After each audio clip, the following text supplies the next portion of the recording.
Welcome, welcome. Uh, let's see. There we go. Blast this. But yeah, well, welcome everyone. Welcome everyone. I'm Max Mokuba, and it's the continuation or part two of Los Axes into Corazon, where we left off. Almost 2 weeks ago. God. Well, back on Valentine's Day, I started building Nipako, my little second GF, little harem, and Kurubuki did not like that, and so yeah, that's where we left off, and so we're gonna be finishing off this stream. That's what we're gonna be doing for the rest of the stream. So basically, like the limbs, and if I'm not tired or kind of just like, let's build the weapons and everything because they have like pretty cool weapons and whatnot. It was like a drill and all this and that. But welcome in Mus, welcome in Mouse, welcome in Snacks. Hi, hi, hi. Los pingüinos me la van a masticar. Me la van a mascar. Yeah, look, the whole Penguins of Madagascar thing, I didn't get it until like after saying it, and then you guys showed me the memes and whatnot. Feeling that love in the air from 2 weeks ago. Oh, absolutely. It's always in the air, so you just gotta be with the right people, I suppose. But I don't know. But yeah, this is what we've been working on. It kind of just been on my table, and I didn't really clean up after I stopped streaming. So you got all these little bits and whatnot. Mini Moko, hey, welcome in, video, welcome in. But yeah, Los Axis and Tu Corazon, just continue where we left off, and then let me do this real quick. Okay, there we go, perfect. And then yeah, so where did we leave off? So what we last did was the skirts. Yep. And so let's flip this. Oh no, I didn't even do her panties yet. Hold on. Yeah, okay. I gotta do her like little hips or little torso.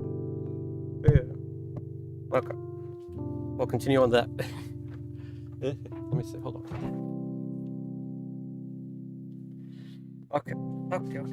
Getting comfortable. Put that a little lower. Put this over here. There we go. Perfect. Okay.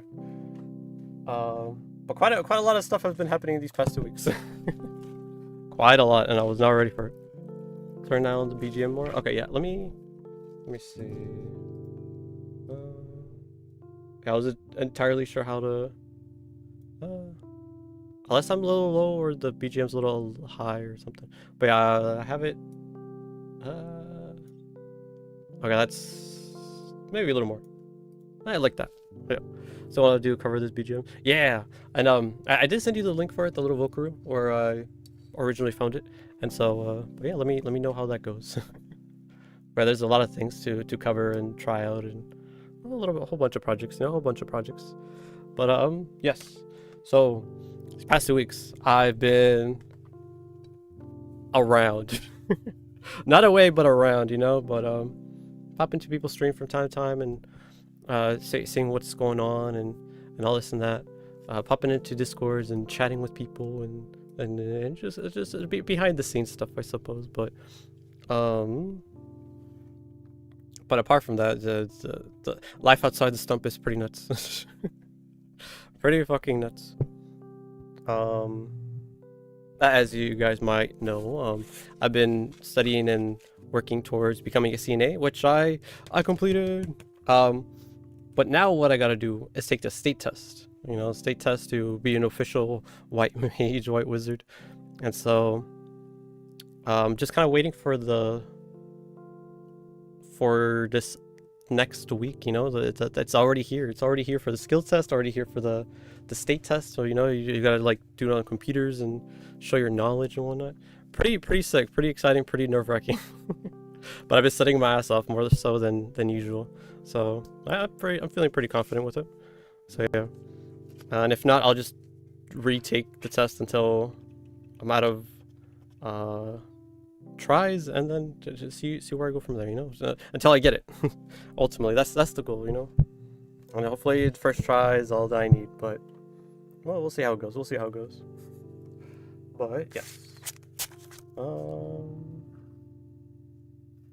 B10, A20, B13. Okay. But yeah, apart from, but that's mainly where like all my time's been going, you know. That's where all my time's been going. Um, Stressing, you know, working with the elderly and people who need care and such. It's been pretty fun, pretty eye opening and really humbling, absolutely humbling. But kind of like opened my eyes, like, yep, I gotta start now if I want to be healthy once I'm older and such. So, and all this and that. Let me see. Bring up the box and look for some pieces. Okay, I gotta move the little table. Hold on. I believe in you. Well, thank you. You know, I'll keep you guys updated as much as I can. I do gotta get better at Twitter, that's for sure. I did post a couple little funny pictures, you know, medical nuggets and little grippy socks and whatnot. And I don't know, I gotta keep doing that, like day of the test, dun, you know, something like that. But yeah, little things like that, you know, little updates, little things here and there, and just to keep you guys in touch, you know, more so than just streaming, I suppose. Let me see. Move this up just a bit. Okay, that's good enough, I suppose.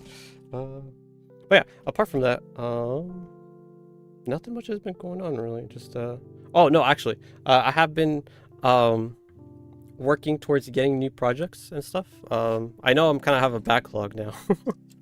I still gotta paint okay, I finished constructing the Gundam Aerial. Is this the pieces I'm looking for? B10, B13. Okay, B10, B13 are gonna be on these ones. These are gonna be over here. The Gundam Aerial gotta paint into the Pui Pui Molcar color scheme because of the funny little 820. Because the funny little crossover collab thing they had with Gundam. I did start the Pop Team Epic Garage Kit, which was pretty cool. I now just gotta paint that as well.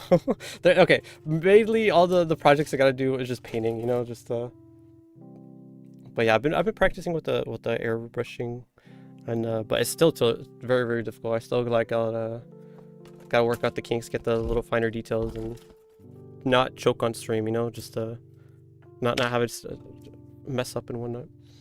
But once I'm confident with it, or confident enough to be able to troubleshoot it without relegating a whole stream to troubleshooting, then I'll continue painting and start that back up and getting things done, you know. Especially with this new project I just picked up. Actually, let me get the guy's business card out of the bag, because if I show that off, then I'm pretty much doxing myself. And then this guy's location and number and business. As much as I want to support the guy, you know, but it's a local business. And I kind of don't want to show off where the Redwoods is, you know. Like the ones in my location. But yeah,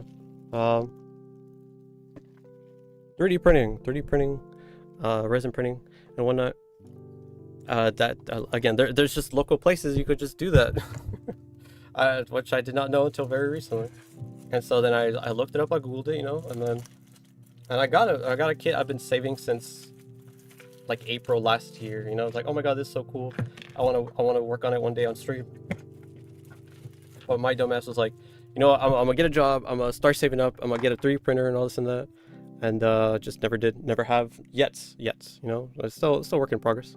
But I still saved the STL and the files and all this and that to be able to print out and get the model. But Sinuski, that little green Australian zombie, you know. I printed out I got a guy to print out her kit as a resin kit. It's a little, but yeah, and since it came out so nicely and so well, you know, I got the body, got all the pieces that kind of like were already on the files and whatnot.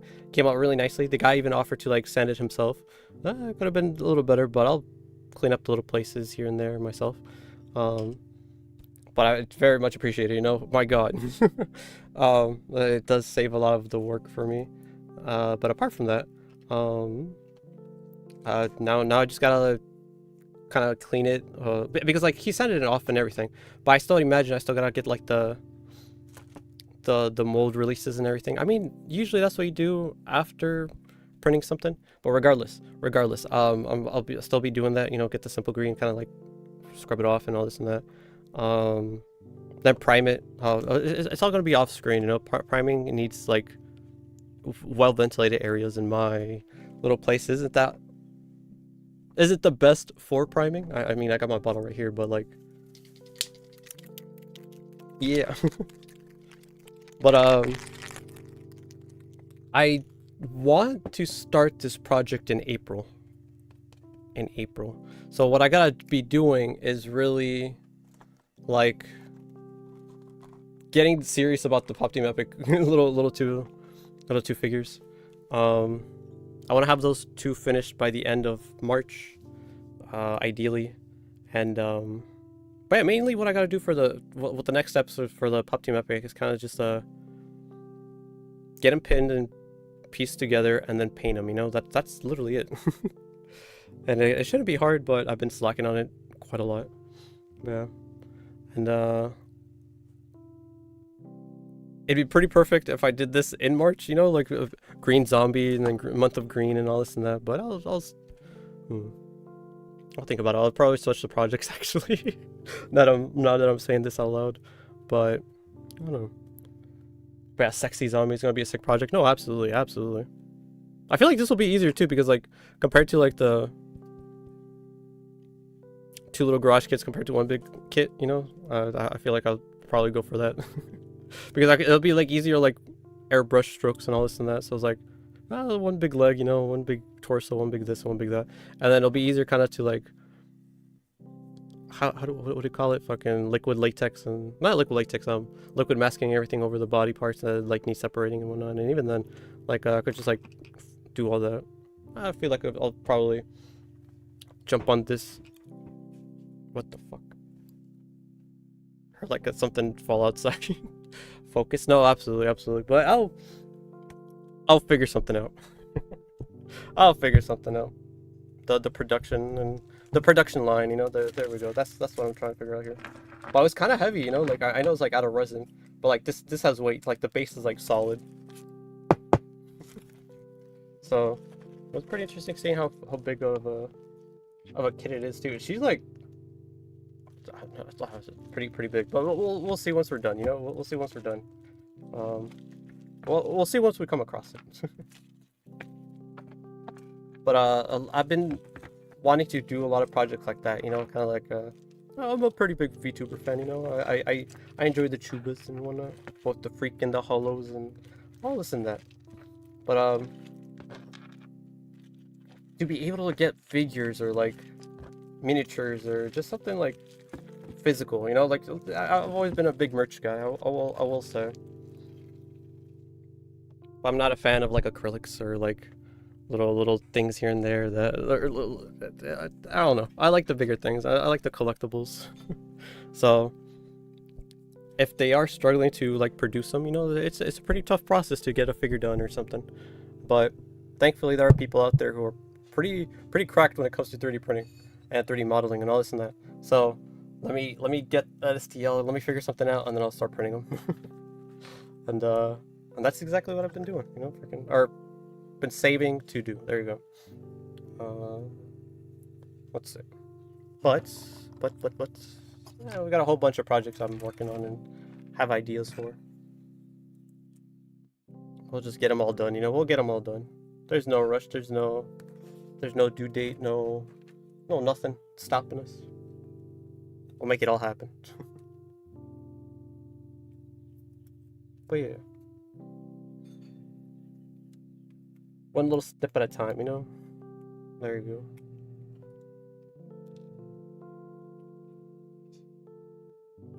But let's put you over here for now. No, I'll put you on the. Yeah, I'll scoot you over on this table. There we go. But a lot of things to look forward to, a lot of things to try out and do. And both here on stream and off stream and a bunch of stuff. A whole bunch of stuff. B10 and B13. So the thing about that, I'm not sure if I want to do like the white panties or the blue panties. What? They got the white ones. Okay, we'll do the white ones. I'll try to follow the reference as best as I can because it's really nice, really nice. I actually got white panties.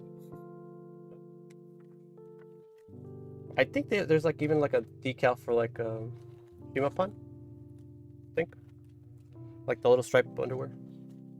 If not, we could probably paint it on too. Figure something out. But now she'll be Shiro then. Little Shiro underwear. Let's But a lot of cool things, a lot of fun things to check out and do. It just takes time. Time and a little effort, you know, but that's all we can really do, you know. Do our best and keep moving forward. No matter how much we struggle, you know, as long as we're doing it. And hopefully we do accomplish it, you know, all the things we set out to do and such. Whether big or small, as long as we get it done.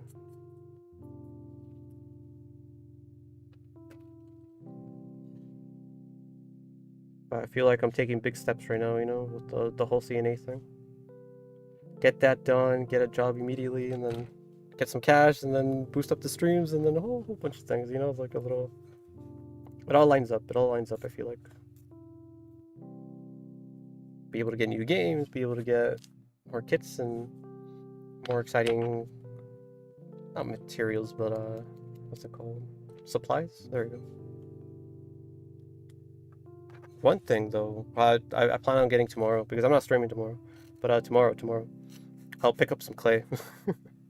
Finally pick up some clay. And then hopefully like next month I'll start like doing some clay stuff. Making some figures, making some miniatures or something. Or at least dabble with it, you know? Dabble with it. There was this one cool article I saw just yesterday. Or it was a zine, you know? It was an article within a zine. There you go. I could pull it up on stream in a little while. If I take like a little breather. But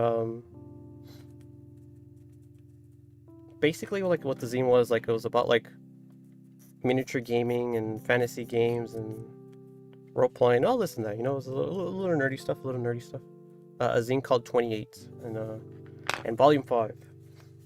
They had in a little article where, hold on, let me see. So you got this book part, and then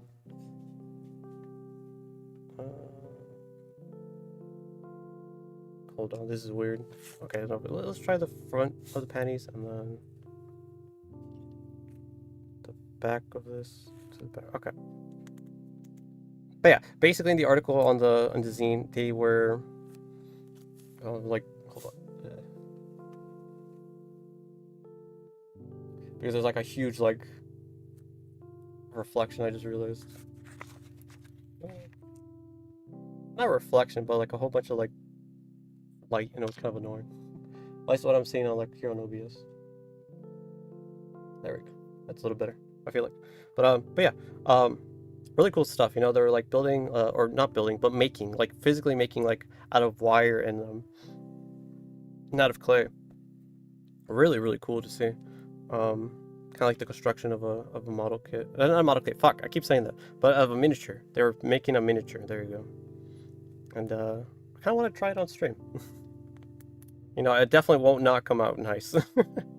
It will not come out nicely, but I'll try my best as I can and see how it turns out. Like a little Mokuba, you know? Kind of like how Mouse did. Like a good while back. Really cool, you know? I kind of want to rewatch his stream and see how he did it. If I remember right, he kind of like got like the bark of it first, and then kind of like put the piece, like the red stuff, or not the red stuff, but the It was weird because, like, right there, okay, it popped up on stream, but he got a little thing and then wrapped it around with like um, brown clay and whatnot. But I was thinking of like painting it rather than getting like colored clays and whatnot.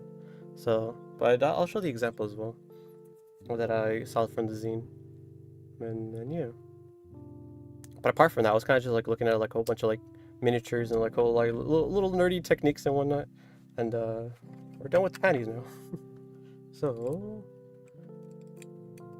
slip those on to slip them off later. Aha, you know, no, I'm kidding. Oh, let's see. There we go. But the seal, it feels very loose. It like that does not feel like it'll hold. It's a little sketchy, I feel like. I don't know. I don't like it. It's weird. See how like that hairpiece kind of just like slipped out, kind of like that.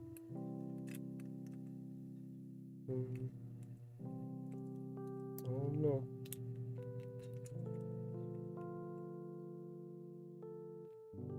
There we go. Okay. Yeah, we'll make it work. We'll make it work. Alright. Put the hair pieces to the side for now. She got her panties on. And now we continue with the limbs. There we go. Now we start with the limbs. Okay. We'll start with the legs, it seems like. Great. Oh no, it's the arms, then the legs. Okay, okay. Okay. But yeah, a lot of interesting nerdy things I've been watching and doing. I've been looking more into like clay figure building, you know, kind of like starting with a wire armature and then kind of wrapping around with aluminum foil to like kind of like give some like dimension, some weight in a way, some 3D-ness, rather than kind of just like using a whole bunch of clay. The clay kind of just like there to cover it up and give it form. No, the aluminum foil is there to give it form, and then the shape and form, I guess. No, the wires are there to give it shape. The aluminum foil is there to give it form, and then the clay is to give it like, I don't know. Something like that. I don't know. I'm talking out of my ass. Kind of on the fly, but yeah, that's how I kind of see it, I guess. Alright. Let's see. Now we need C, D, and A. Let's see. A6. That's not it. Where's A6 over here? Yeah, A6 is over here. Okay. And D and C. Okay, okay.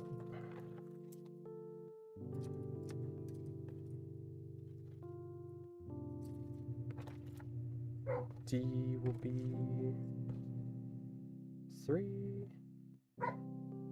I think this is the piece. Yes, it is. Okay. And then C. Because there's multiple A's and multiple B's and multiple C's. It's so annoying. So annoying. I don't know if you guys remember that. Alright, that's what we're dealing with. 2, 1, and... Okay. Alright. The second... And there we go. Okay, okay.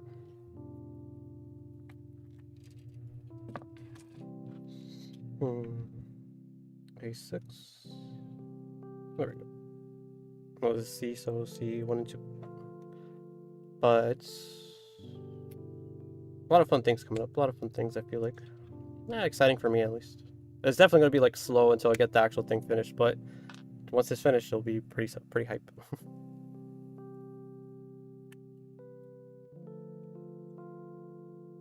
But I feel like making Little Mokuba would be pretty easy as well.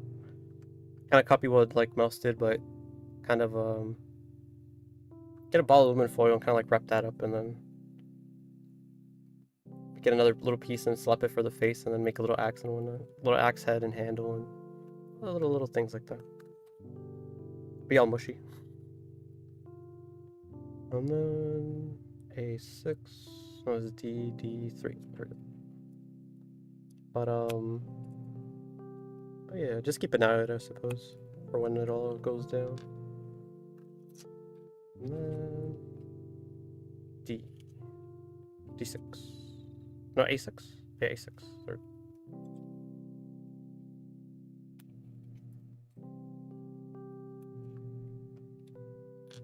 Yep, okay. But, let me see. Apart from that, still pretty much doing the same old, you know, some art things here and there. Watching my tubas, watching some nerdy painting and hobby stuff. I'm getting back into 40K though. Not necessarily the game itself, but like getting back into reading the lore and getting back into painting miniatures. A little painting off stream, you know. I should be doing it on stream, but I don't know. Kind of there's just a lot of them, so I've been doing them off stream, and once I finish them, I'll probably share some and show them off a bit. Probably by next week. I do want to again get better with the airbrush, so I could be doing like a whole bunch of stuff, and you know, whole much more painting stuff and get things faster and production and whatnot. But I don't know. I kind of want to do those like cheesy little YouTube shorts where they're like, "Oh yes, this is how I painted my little miniature in 60 seconds. Go," you know, and then fucking. This is the paint I use, and yada yada yada, and whatnot, and all those cheesy little YouTuber things, you know. But yeah, we'll see. I gotta get good at painting and recording, and then eventually editing, and then too much stuff going on. But I'll make it happen. I'll make it happen. Flayed ones and death marks and scarabs and all this. Focus on Necrons and then focus on other miniatures and such. Ah, sure. How did the Legion of the Damned, you know, like all that cheesy stuff. I don't know. A lot of ideas, you know, a lot of ideas. Just need to actually do them. I gotta figure out how the fuck they do, like, fast forward. I mean, I guess you record the video vertically, right? And then you kind of just, I'm doing it like off stream. And then kind of just like, what's it called? Edit it and fast forward everything, kind of like voiceover. You can't like speed up and talk normally in a way that makes sense. I don't necessarily think I'll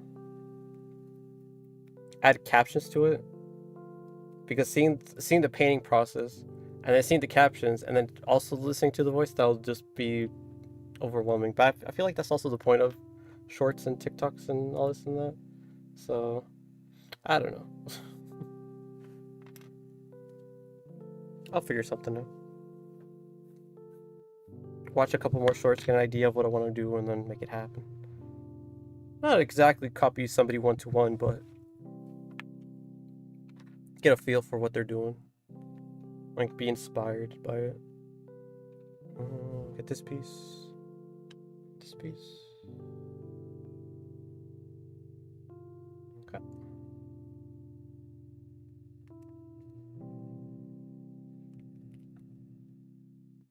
And this over here. Yeah, sure. But even stuff like this, you know, like Twitch is able to clip stuff, and we could like use it for shorts and whatnot, download them and whatnot. Kind of just like re-upload them as shorts or TikToks or anything anywhere else. I haven't been doing that either. I haven't been going through my VODs or anything. I definitely should though. Kind of take out some like highlighted moments and whatnot. And kind of just work on the. I've been lazy though. But I feel like when it comes to like model kits and everything like that, I feel like it'll be pretty easy to do. Hold on.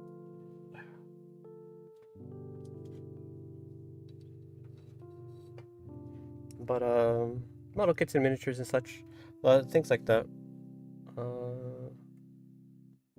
Just finish it and show it off, you know. That's literally it. I could do like a little thing, like I still have it here on my table.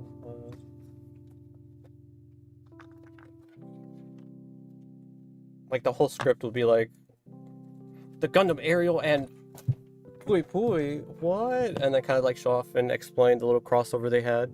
And so that's why I painted it as this, and then kind of like do a little 3D, and then kind of like 3D into the Pui Pui Molcar paint scheme and all this and that. But like, it all sounds so dumb and cheesy.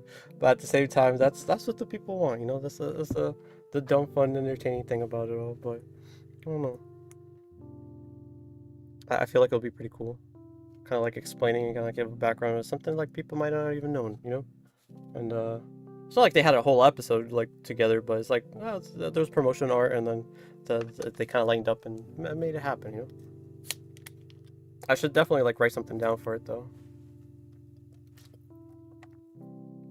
because I've been thinking of doing things like that, as corny as it is, but kind of just like getting something and giving it like a different painting scheme. A big one I want to do is the Exodia, the forbidden one, you know, from Yu-Gi-Oh, the old school Yu-Gi-Oh. I mean, it's still relevant to this day. Recently, apparently, they're like made like new cards to bring it back into the zeitgeist and whatnot. But I haven't been keeping up. I just saw a couple shorts about it. But there's not just the Exodia, you know. There's different iterations of Exodia, and I was kind of like thinking of like, you know, I'll buy the kit, the model kit that Bandai made, and then what's it called? I need W's. Shit. And then paint it into like the zombified version of it, the Exodia Necros. It's a really cool figure. Oh, really cool. What's it called? Version of Exodia that I ended up liking a bit. Also, there's also like which is like a black zombified looking version of him. And it's really cool. But there's also like this is like blue version of Exodia. It's like Exodia the Ultimate Protector or something like that, like based off the show. And it's like, man, that's pretty cool too. But I wanted to do the zombie version. I'm already kind of like locked in on it. Like I'm gonna be doing this one, specifically this one. And well, I'll be building the model kit, kind of like doing the same thing. Go with at least I had the same idea for like the Pui Pui Molcar Aerial Gundam one, and yeah, I'll kind of like show that off a little bit on stream too, a little later. But yeah, sure. Okay. But again, ideas and ideas and ideas. I've been saving up forever.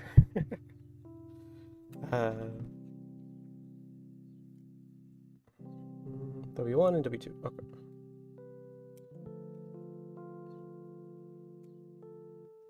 Speaking of W2, I'm kind of glad. I'm kind of sad at the same time. You know, several linings. Kind of glad I didn't have to do taxes this year. I did not work, so I don't have to do taxes, and so I'm kind of glad I don't have to stress out about any of that shit. So yeah. This upcoming year, though, that's when I'll be having to do it, as long as I get a job. Hopefully, ideally. But whatever. And if I do get a job, I'll be adding the money I earn on Twitch from affiliates, finally opening affiliates if I ever once I get a job. And then kind of just putting that on there as well, I guess. I don't think you have to put throne stuff if I ever do open a throne, but yeah. We'll see how all that shit works. We'll come across it once we do. We'll do it once we come across it. There you go. Once we cross that bridge. Figure it out once we cross that bridge. There you go. That's the phrase or something like that. Something or rather. There we go. Yeah. Just back piece into the wrist. Oh, my dogs are barking. God damn it. Always barking. But now, so there's these like Japanese words, and I can't read Japanese, so I'm gonna just use my phone real quick. just to figure out what the fuck it says. Let's see. Translate. Hand parts. That's all it fucking says. Fuck off. Fucking. Yes, that is a hand, and that is a part. But I gotta look at the hand parts. Come on. I think I have them up here though. Yeah, I do. Okay, there we go. Hand parts. Perfect. But I hate how stupidly simple it is. You know, I guess there isn't like a number or runner thing on here, but even then hand parts. Come on. Whatever. Any grabbing hands? There are grabbing hands. I'll figure out what arms these are and then put them on afterwards. Well, this is ambidextrous, but I don't think so. Because it's like on one side. Yeah, we'll figure it out soon. But let's see. A7, C1s, okay. Hey, welcome in, sure, welcome in. But yeah, we're just talking about future projects and such, I guess. I don't know. I did show off a 3D printed kit I have that I'm excited to build soon. I also showed off ideas for like shorts, you know, like YouTube shorts or TikToks or whatever. Apart from that, I mean, just showing off things here and there. They're talking about like stuff I'm doing off stream as well. But, yeah, I talk to you pretty regularly, so I feel like you're pretty caught up with what I'm doing. Especially the CNA stuff. You've gave me a lot of tips when it comes to CNA stuff. I was very surprised that you've done it as well. It was really cool, like cool to be able to talk to somebody about like that type of stuff, I suppose. Outside of like class and school and whatnot. But yeah, whole talk about Churl kind of giving me advice for it and even kind of like about to be working together, you know? About to buy a house, right, Cheryl? And then we're gonna get some old people and then group them up and then take care of them. That's the goal. That's the idea. That's the plan. One day. Let's see. D7. Well, we're gonna milk these old people for their money, right, Cheryl? Right? Yes.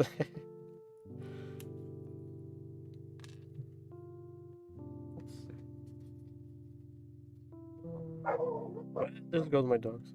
Alright, but yeah, absolutely, it's absolutely nice to get some like insights of somebody who's already done it before, you know, apart from like the classmates and the people who have worked at the facility in the clinic and whatnot. The elderly home, not necessarily a retirement home, you know, but it's an elderly home. What's the other one? There it is. Yes.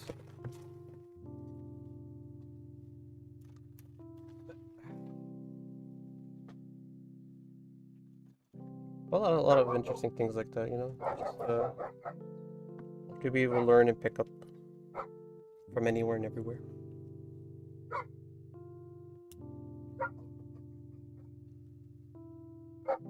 That'd be funny though. Kind of how Trill mentioned it was like, yeah. Well, my dogs will let me talk, you know. It was kind of a we'll only pick up hags, you know. It's gonna be a retirement home for hag VTubers, and we're gonna be all taking care of them, you know. Be there, take care of them. It's kind of be like a streamer house, but also kind of like a healthcare facility and elderly home. What a funny thing like that. Let's see.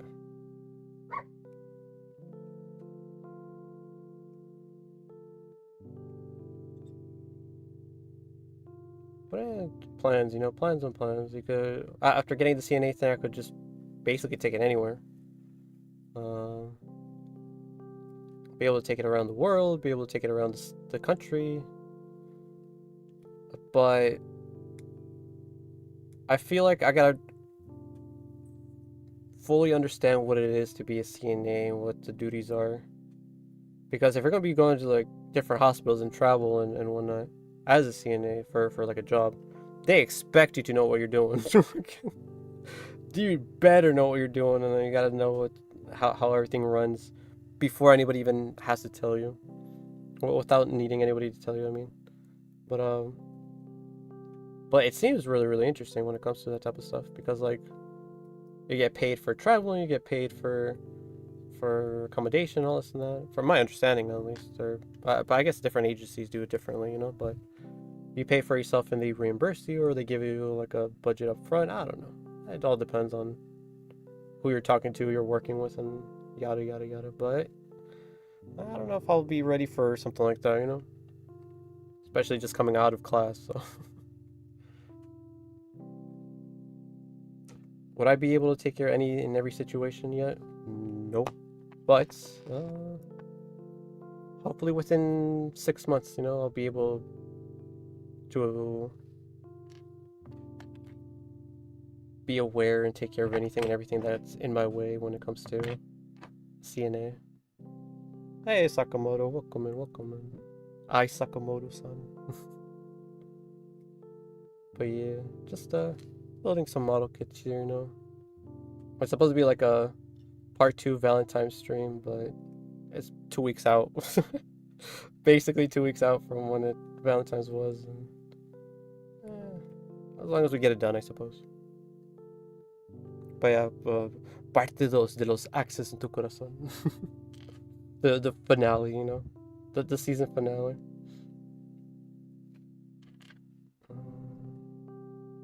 Because we left on a big cliffhanger, you know. That's how novellas do it. You know, you get a cliffhanger, you get a in between, you know, to hype people up even more, and then you hit them with the finale.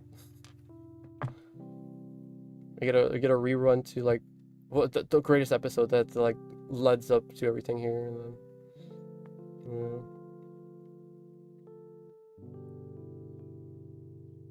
or kind of like up behind the scenes with the staff and everything, kind of like with the studio and everything. Oh yeah, I remember when we did that. It's like, oh yeah, I remember when we did that. And then, all the chatty little bits that like they're all out of character, and you see the villain being all happy and stuff. Like, what the fuck is going? Look, my immersion. Little things like that's always fun. But it's been a couple years now that I've seen a novella. Yeah. I remember always watching it with my mom and my aunt when I was like super super young.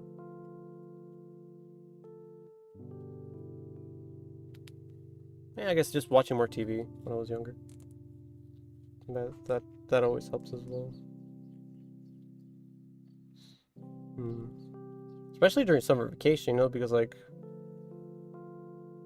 as little kids were like going to school, and then my mom, at least, she would be like be a stay-at-home mom, and she would watch her shows and do all the chores and all this and that. And so during summer vacation, you know, I would just like join her, like, hey, what's on TV? He's like, oh, you know, my soaps, my dramas, whatnot, my novellas. And so, yeah, it's kind of fun to catch up with. And I put it wrong. Oh fuck. That way, actually, hold on. No, yep, I did it wrong. No. Hold on. I gotta split this. Oh fuck. Let's see. I put it in backwards. Fuck. Okay, no worries, no worries. Easy fix, easy fix. Just split the piece. Let's see. Put it in there.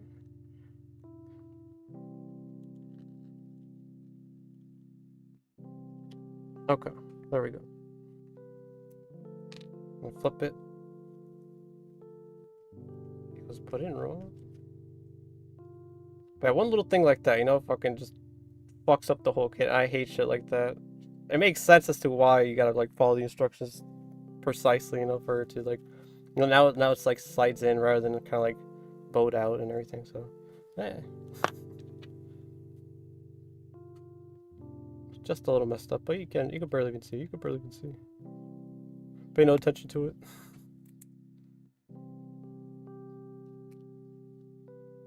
There we go. Perfect. Yep, there we go. Off for the little wrist, and yeah. But yeah, my favorite novellas when I was little, Betty la Fea, La Fea la Más Bella. I mean, like the same novella, you know, but like one was in Colombia, one was in Mexico, and they were both good. One was better than the other, but I forgot which one's which. But I remember liking the one with the.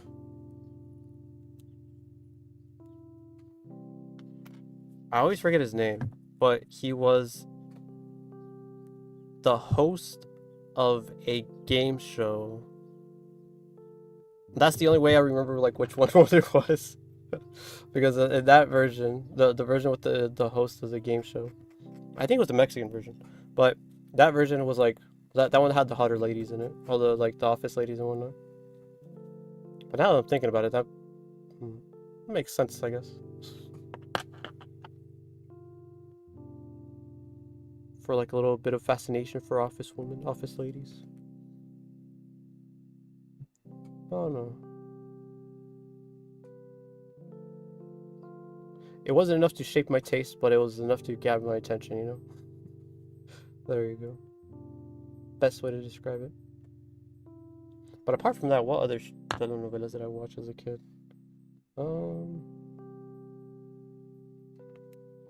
La Rosa de Guadalupe, I feel like everybody's watched at some point. Latin, you know? Let's see. Another childhood one was like Avenida Brazil. Kind of like these two kids or like these two orphans who kind of like grew up, and one actually like got adopted, the other one kind of like stayed behind, but the orphanage kind of like, if I remember right, the orphanage kind of like there was no orphanage. They were like just growing in like the dumps, growing up in the dumps or the slums or something. And then these two childhood friends were like, oh my god, I love you, that, and whatever. And then the guy got like adopted into this like family, and the guy was rich and all this and that, and the girl kind of like had to stay behind, and she was kind of struggling. And then years down the line, they like found each other and like, oh my god, that's you? Like, this is your real name, but this is like your real name from the slums? And like, yes. And like, oh my god. And then of course like the lady who was in charge of the slum orphanage was like, the evil lady, of course, and then she was doing all this and that and behind people's backs and a whole bunch of shit, you know, the telenovela drama, of course. And it kind of like went all over the place, and I remember watching that every night before bed with like just my family. Everybody was there to watch it, even if we didn't want to watch it. But eventually, like, it grew on us, you know, and they were like, oh my god, I can't believe like Jorgito or like Rita did this, and then I still remember their names too, but it was like the Spanish dubbing of it. Yeah, and then La Fea Más Bella was kind of like just the handsome office guy that like, it's basically Ugly Betty. La Fea Más Bella and Betty la Fea. It's just Ugly Betty but in Spanish, you know. And they had like two versions of Ugly Betty. Both were bad. But like both of the Spanish versions were good. They just did not know how to adapt it. ABC just did not know how to adapt it. And I remember trying to watch it and like, this is boring. This sucks. They just can't capture the same feel of a telenovela. I don't know. But recently my mom's been watching like these like Middle Eastern dramas that are like dubbed in Spanish. Which like blew my mind. I didn't even know there's like dubbing for these shows, you know? It was pretty cool. I tried sitting in with one of them and watching it with her. But I was kind of, it wasn't for me. It wasn't for me. I feel like I kind of grew out of it. But yeah. Let's see, 12 and 13. 12 and 13. There we go. Okay. At least that by that point, you know, that was like a year ago or so. But she really enjoyed it though, from my understanding. But yeah, to be able to like take in the soaps from other countries and such. But must be fun. To be able to like see what they got going on. See what the meta's out there, you know?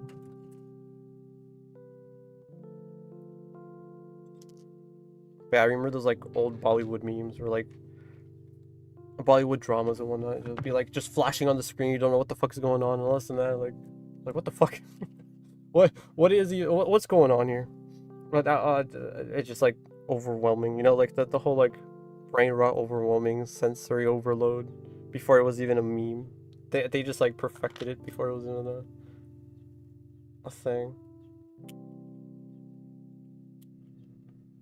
I don't even know if the right word is perfect it, you know, they kind of just like did it. I never went back to check up on like, oh, let's see how Bollywood's doing, how India's doing, you know, but yeah. And Africa is like a whole different thing, you know, they got their own movies going on with their own special effects and stuff. But like, it's the cheesiest little things, you know. I really, really did try to watch a movie, but I just could not. I couldn't take it seriously. It's kind of just like funny to just like check out and watch and see, but just not for me. It just was not for me. Maybe those little clips, you know, or like it just like become a meme and get popular. But to sit through the whole movie like that, I don't know. Maybe if I'm like stupidly drunk out of my mind or something, just to laugh and shit talk it or something. Because that's always fun, you know. You don't want to watch a bad movie and kind of just like deal with it. You kind of want to watch a bad movie and kind of like shit talk it, just to have some sort of entertainment out of it. But that's the same thing with like bad shows and bad entertainment. Like it's so good it's bad type of thing, you know. But I don't know. You gotta make your own fun when it comes to that type of media.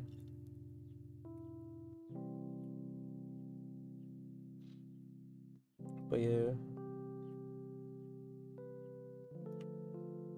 I feel like that's like why locales kind of like got big and whatnot, you know, just people see like how dumb and stupid they're doing and kind of want to follow and see the flaming train wreck, you know. It's already on fire, it's about to crash, but let's see how it goes out, you know, in the blazes of glory. Personally, that shit kind of depresses me. It's like, damn, dude, all this shit's happening to them and nobody's helping them. I don't want to watch this. But I don't know, like people follow locales for I feel like sometimes the wrong reasons. You know, they're just hating on them, and they just kind of like follow like how miserable their lives are. Like that's why. Like okay. Other times, they're locales just for how like dumb and funny they are. That I understand. You know, they're kind of like an online clown and kind of put themselves in these type of situations. But like, I don't know. It's too much for me, I suppose. I do understand the, how do you say it? Oh, the reason as to why people watch them and whatnot, but I don't know, not for me, I think.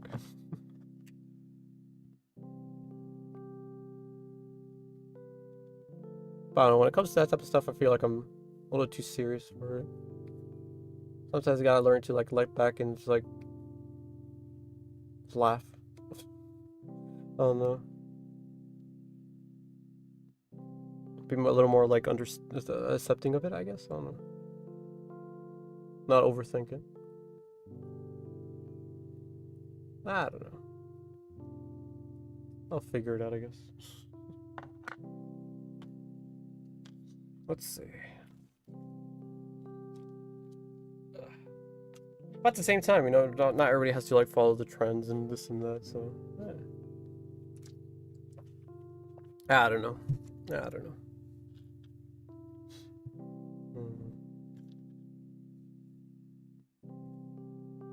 But it is everywhere at the moment, you know. Everybody's getting like a little Chris Chan medallion, Sonic Chew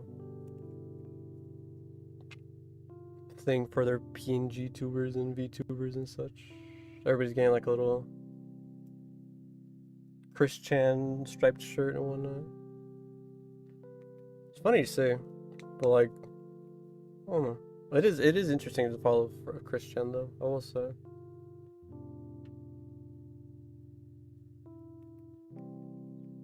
I've heard about him from like the old like Newgrounds guys always talking about him, kind of like always joking about him. But then fucking COVID and lockdowns hit. There's this like huge fucking, what's it called? This like huge documentary that somebody made. I don't know if it's still ongoing, you know, because like, I didn't know that was happening. Yeah, I would see like every so often like a VTuber kind of like have a Chris Chan shirt on, or like kind of like a just on their model, you know, or like a Sonic 2 medallion and whatnot. But you know, like it's always funny to think about, because like the whole part of like, oh, they got the Sonic 2 medallion, they're cursed. Something's bound to happen sooner or later, because they disturb the gods and whatnot. I don't fucking know. But it's like superstitious online bullshit, I guess. I don't know. They're messing with forces they don't understand. That's a thing. But I don't know. But I feel like during lockdowns when like it really like Christian stuff really blew up, because again, even I came across this like huge like documentary of let me see, of Christians, and it was like, I started watching it. I got to like 5 hours in. I was like, wait, what the fuck? Like, what am I doing? What the fuck am I doing? And I went onto the guy's YouTube channel, and there was like 60 parts. I was like, oh Jesus, I'm not watching 60 hours or more of 4chan, not of 4chan, of Christian. I was like, Jesus Christ, man. I think it's even more by now, you know. But the last thing I saw of Christian's was that he was arrested, you know. This whole thing with his mom and whatnot, and he got arrested at some point. And so I guess like, here's F's. I don't know if there's another render for F's. I think that would be fine. But he got arrested and whatnot, and like a year ago, maybe 2023, 2024, I think, they finally released the body cam footage and stuff. It was really interesting. That was interesting to see, like how the police approached Christian, and then Christian kind of like, or Christine, you know, whatever, and then kind of like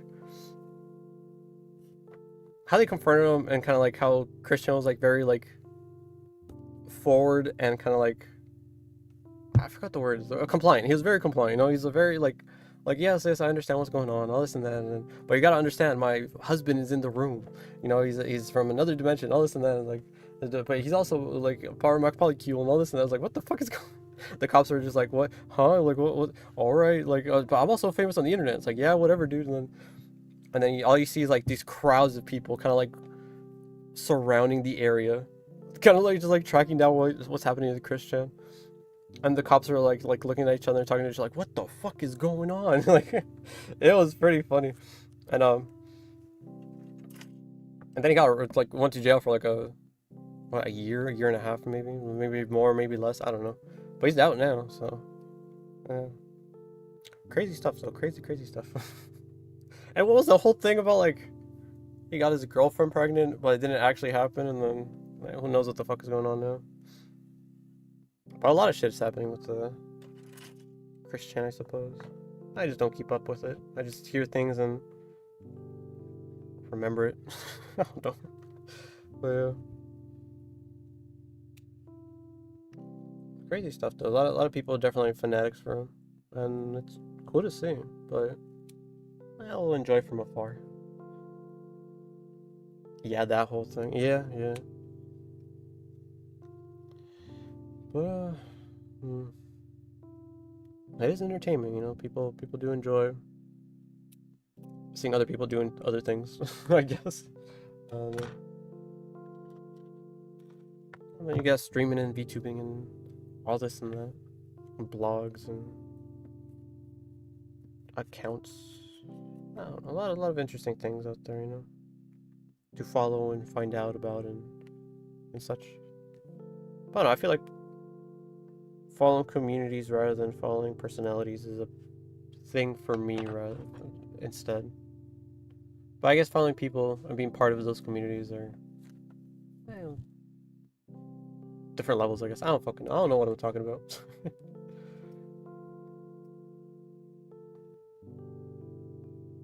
But yeah, what's the whole thing about like fandoms and things? Like, oh, you enjoy this piece of media, but the fandoms is absolutely disgusting, you know, absolutely toxic and whatnot. And then it's little things like that, you know. Some people are just die-hard fanatics, but just or even the other thing, like fucking, like aren't you excited for like people like being part of the community? Like no, because they'll enjoy it the wrong way. It's a lot of things to like think about when it comes to those type of things. I don't know. I don't know. I'm enjoying what I'm doing, and enjoy it with others as well. But every so often, yeah, you'll come across some shitheads or something. Come across some shitheads, the community kind of blows up and say like, "Oh my God, these days were better," and then I can't believe like we're so like bigger now. And, I don't know. People are having meltdowns over nothing, I suppose. Oh man. Maybe there's like one drawing community on excuse me. There's one drawing community where like people are like, "Oh my God, you're the schizo." Like, no, this is a schizo. Like, no, you're the schizo who also uses bots, and then you're the box schizo. Like, there's so much bullshit. So much fucking bullshit. And then that like splinter off communities and like uh draw threads bullshit, you know, but it's funny to see and follow, but at the same time it's very annoying to deal with. Oh well. What can you do? I just want to see cool art, you know? That shit. But nobody's delivering and people are schizoing rather, and there's not much you could do. Apart from picking up the pen yourself, you know, so that's what I started doing. Starting doing some art myself, and yeah, slowly but surely I feel like I've been getting better. I haven't been keeping up with it like I said I would, but oh well. I did my best. that's the least I could say. But it's not stopping me though, you know. I might have lagged for a while. Got busy in one night. I do still doodle from time to time when I still have time and whatnot. But I never realized fucking how much time you actually have to dedicate for like art. I never actually realized. Even though I'll be like enjoying and watching art streams, you know, it feels like such a like it goes by so fast sometimes. But then I realize like, oh, it's been 12 hours. Fuck. I've been chatting, I've been watching, I've been enjoying the arts and streams and whatnot. But then like, where does that time go? You know. But then I started trying to draw myself and like, ah man, this is slog. How do people do this? But I don't know. I guess people just get in the groove of it, and then that's where the time goes, you know, where they're enjoying it and whatnot. I definitely will not be doing art streams. That's for sure. I don't have the mentality, the forte for it.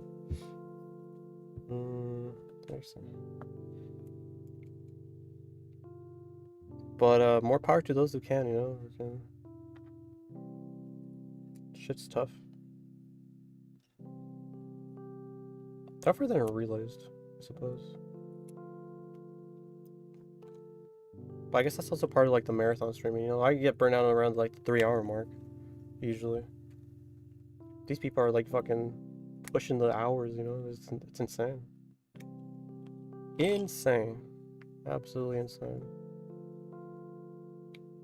But let's see if no. they're doing what they're enjoying, you know, so good on them.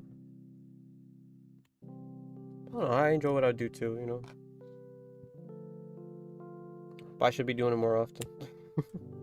That's the one thing I'll like. What's it called? What's the word? What am I looking for? That's the one thing I feel guilty about, I guess. I should be streaming a little more. I try to do it when I find the time, though. Let's see. Where's F?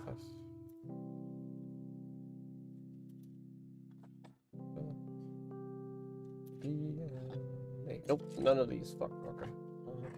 The nugget. Okay. Here's F. F was right here the whole time. I'm so stupid. F4. Okay.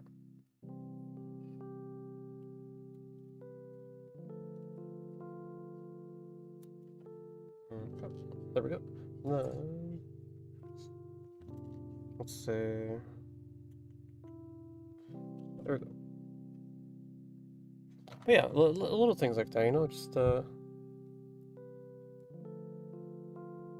self-reflecting on what I'm doing as a VTuber, I suppose. I could be definitely doing more, but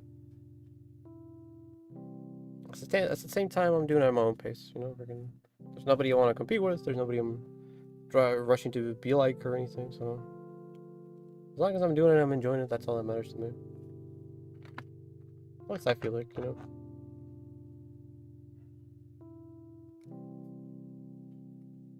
Feeling comfortable with what I'm doing, and then pushing the bar when whatever I feel like is possible and necessary. I don't know what this next. Well, after doing a whole year of this, you know, I feel like I could definitely push the bar a little further, do a little more, and that's what I plan to do. You know, absolutely. Finally dabbling with editing and video production and whatnot. Try to get some moments and have fun with it. Yeah, but let's see. Just gotta make it happen. Let's see. F8, F9. These do not look like the pieces. Oh, shut it. Where the fuck is it? Yeah, I completely cut off some other pieces. Fuck. Okay, what the fuck are these then? Hold on. C8 and C9. Where the fuck? Oh, that's for like. No, that's for the other leg. Ah, fuck. I don't know where these are then. Fuck. Okay, I'll keep these to the side for now. Just because that's the wrong pieces. I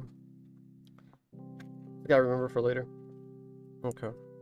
They're not gone. They're just cut. There we go.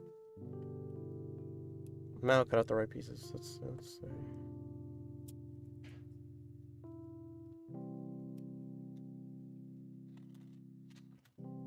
Put these together.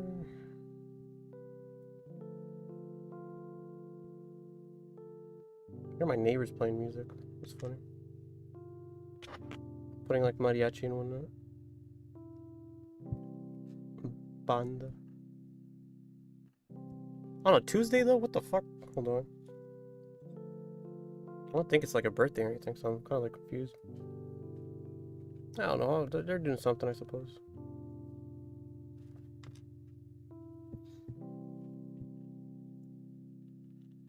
Let's see.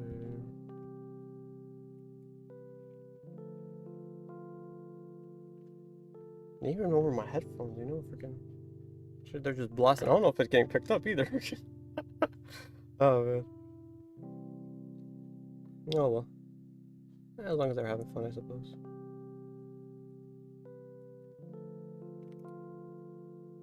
Maybe it was a long day at work or just a long day in general. Like, you know what? A couple of beers and blasting some music. That'll do me some good. Sometimes that's all you need, you know? But I don't know. I've been like that in a while. I'm living life as easy as possible, you know? Very laid back, very chill. Even with the whole studying stuff, I'm pretty confident about it, you know? It was pretty easy. Nothing to stress out about much. but yeah.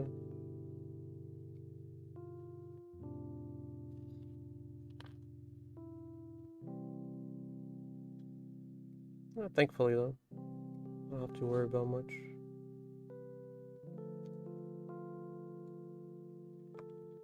I don't know, always surprised. Always surprised when it comes to that. Freaking how lucky I am, I suppose. Other people just go through so much. I always try to reach out and help out, you know, but I can only do so much. At least that's how I always see it. And I mean, I try, but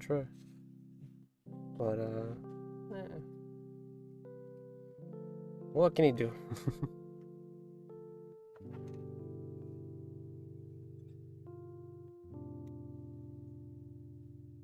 I don't know. I feel like as easy as laid back my life is, I feel like it's kind of boring as well. Definitely, I could be doing more, you know, dealing with a little bit more stress and doing more. Get a little hype and a little more pep in my step, I guess. I don't know.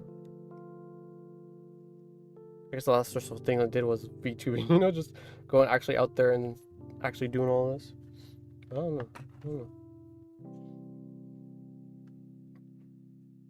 But at the same time, I feel very low bar compared to like a lot of other things.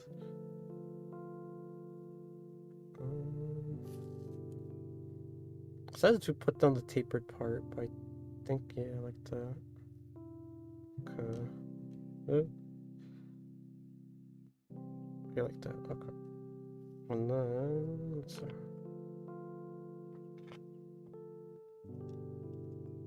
At least I feel like it's low bar now since I've been doing it for a while, but definitely initially when I was starting off and debuting, you know, that shit was stressful as fuck. I don't know if people were gonna show up, I didn't know if people were gonna do anything, say anything or anything, but man, here we are, you know. Toughed it out and made it here to where we are. 200 followers on Twitch, a little over 50 on YouTube. Pretty fun stuff, pretty exciting stuff, you know. And yeah. Let's see. So see any birds lately? I actually hear some. Actually hear some outside, but I mean I take care of birds. A lot of birds. I grew up taking care of canaries and quails and finches and all this and that, you know. But currently taking care of budgies and cockatiels and some chickens. But yeah. Like local birds though, I mean a whole bunch of like common sparrows and whatnot.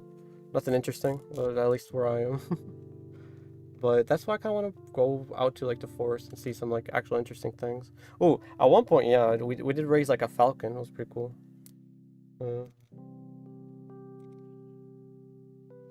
I do have pictures of it. I think I've shared them before on stream. But I can pull them up again. But yeah, there's like a video where we have him like eating meat out of my dad's hand. It was pretty nuts. But he just, oh yeah, and then, I don't know, I raised a whole bunch of, what's it called, animals and such. But I don't know, birds though, you don't really see much, sadly. Out here in the city. And whatnot.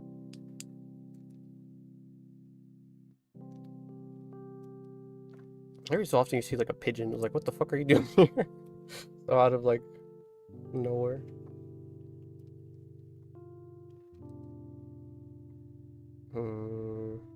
Like I did this wrong. Oh shit. Yeah, I did this wrong. Fuck, I put it backwards. No. I'll pull it back up. Put this like this. There, you see, it even slides in easier. What the fuck? But I do remember seeing a whole wide range of birds when I lived in Northern California. Really, really beautiful. A lot of nature, a lot of things out there. Especially the plant life, man. A lot of beauty out there. I have this one of my favorite pictures was a picture of a flower I took. It's like a very rare flower, and I forgot the name, sadly. But I did have it for my profile picture. Funny enough, for like a black and white filtered version of it. So my fucking it's cringy thinking about it now, but I don't know. I liked it.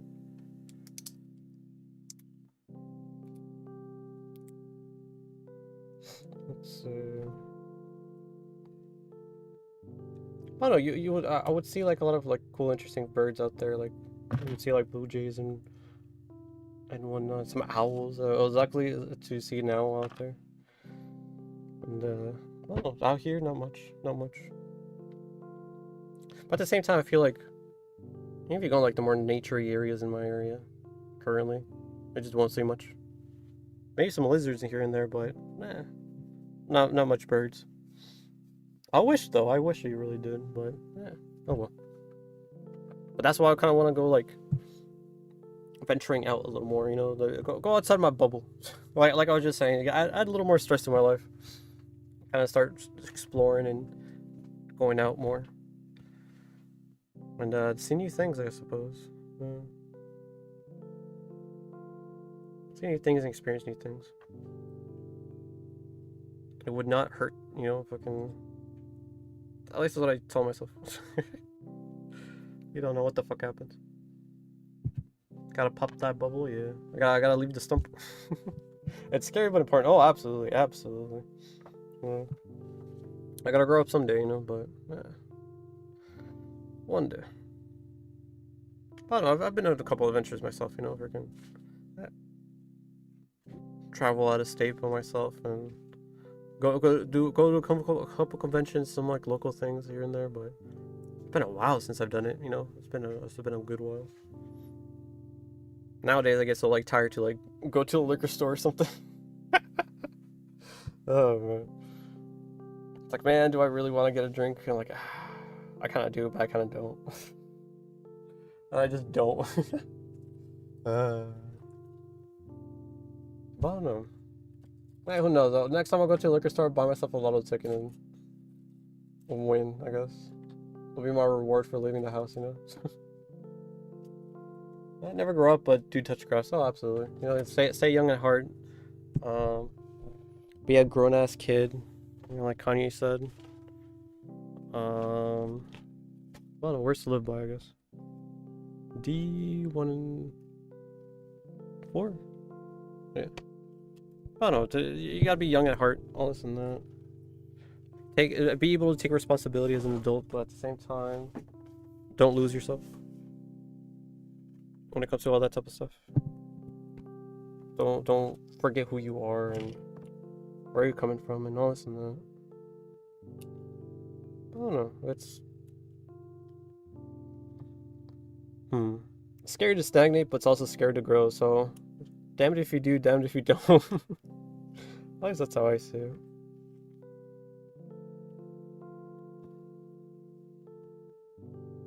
Now I hear some Chalino. God damn it. But yeah, definitely something I want to be doing more of, you know.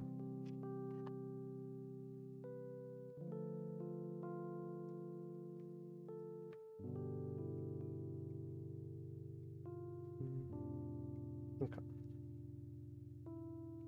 I don't know, be able to have a little more stories here and there, you know, that'll be nice too.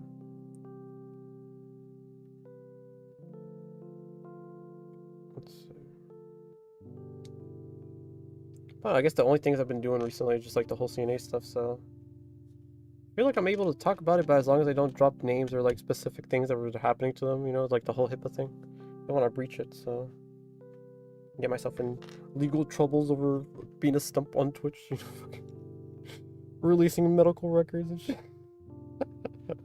But I guess like the only like a big highlight for what I was doing was at the facility, you know, like I've been there like the the 2 whole weeks, doing my clinical hours and whatnot.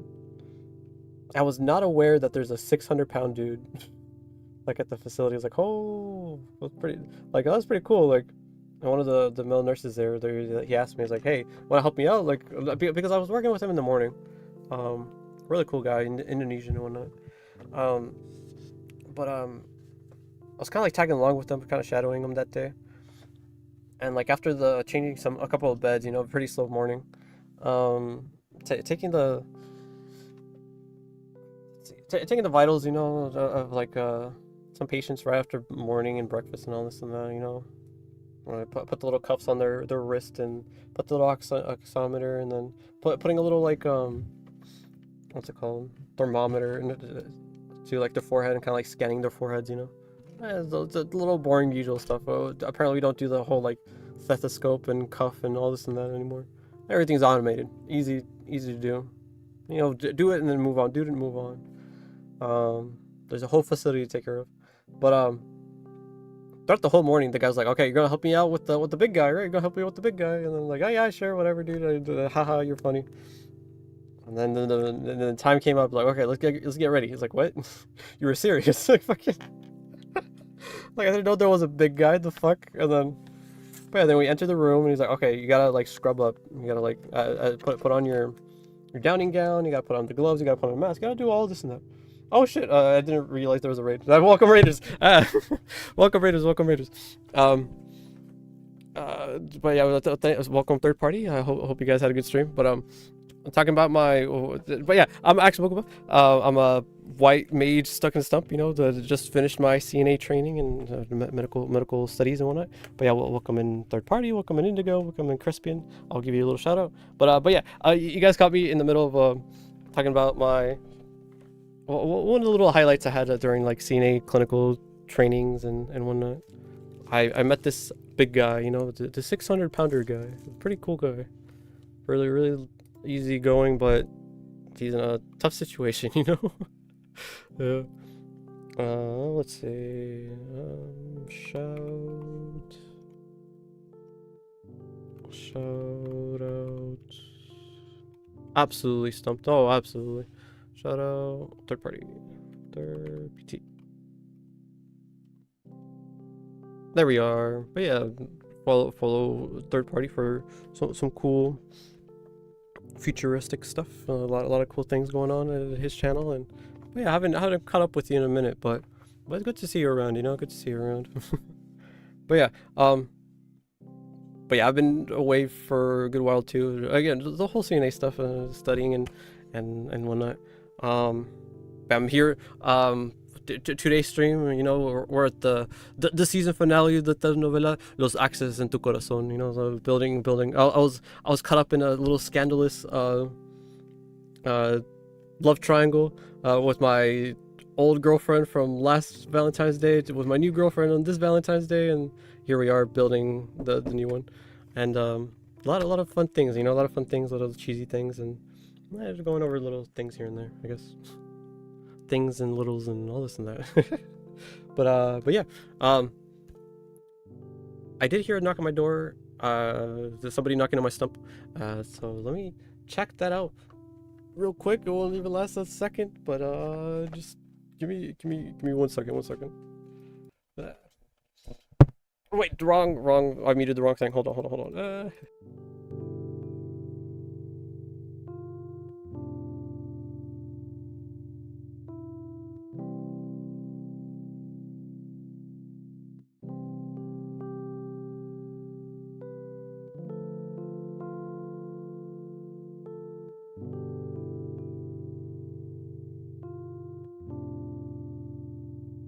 All right, I'm back.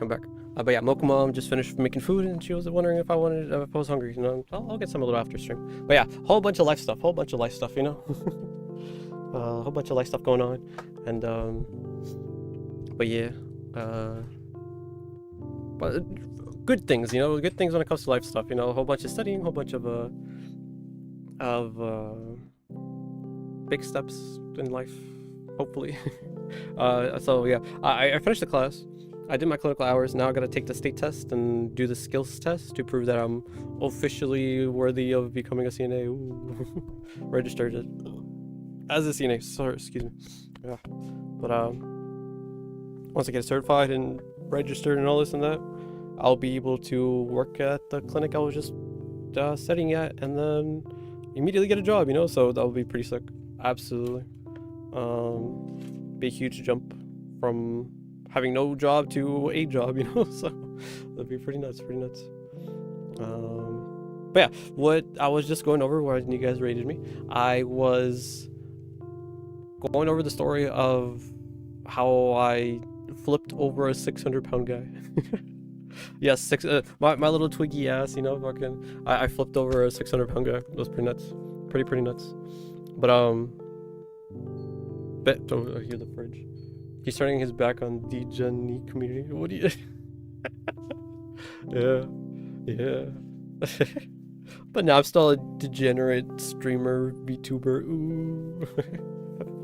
It's not about the way. It's about the leverage. Oh man, it's not even about that. It's about the smell. It's about the rot. The fucking the bed sores. My god, dude. Okay, but before I get into that, just another.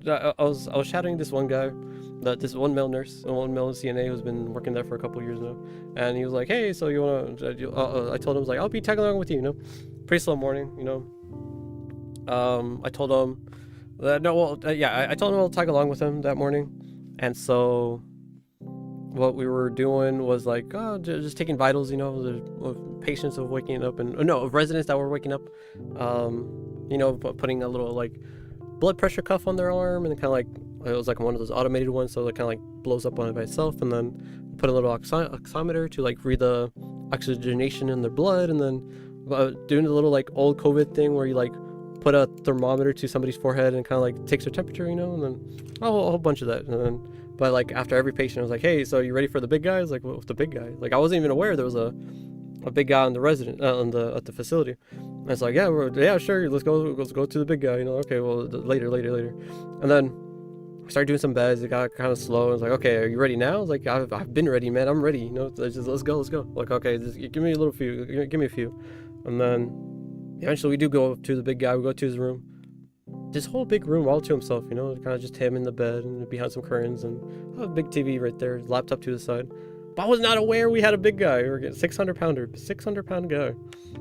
He was pretty chill. He's like he knew about his situation. He knew how tough it was, and like kind of like. Respectful, making some chit chat and whatnot. They're like, "Oh, you're watching your westerns and whatnot?" You're like, yeah, just had breakfast, this and that, and then like, all right, we're gonna be here for you, and then we're gonna give you a little bath, little like sponge bath.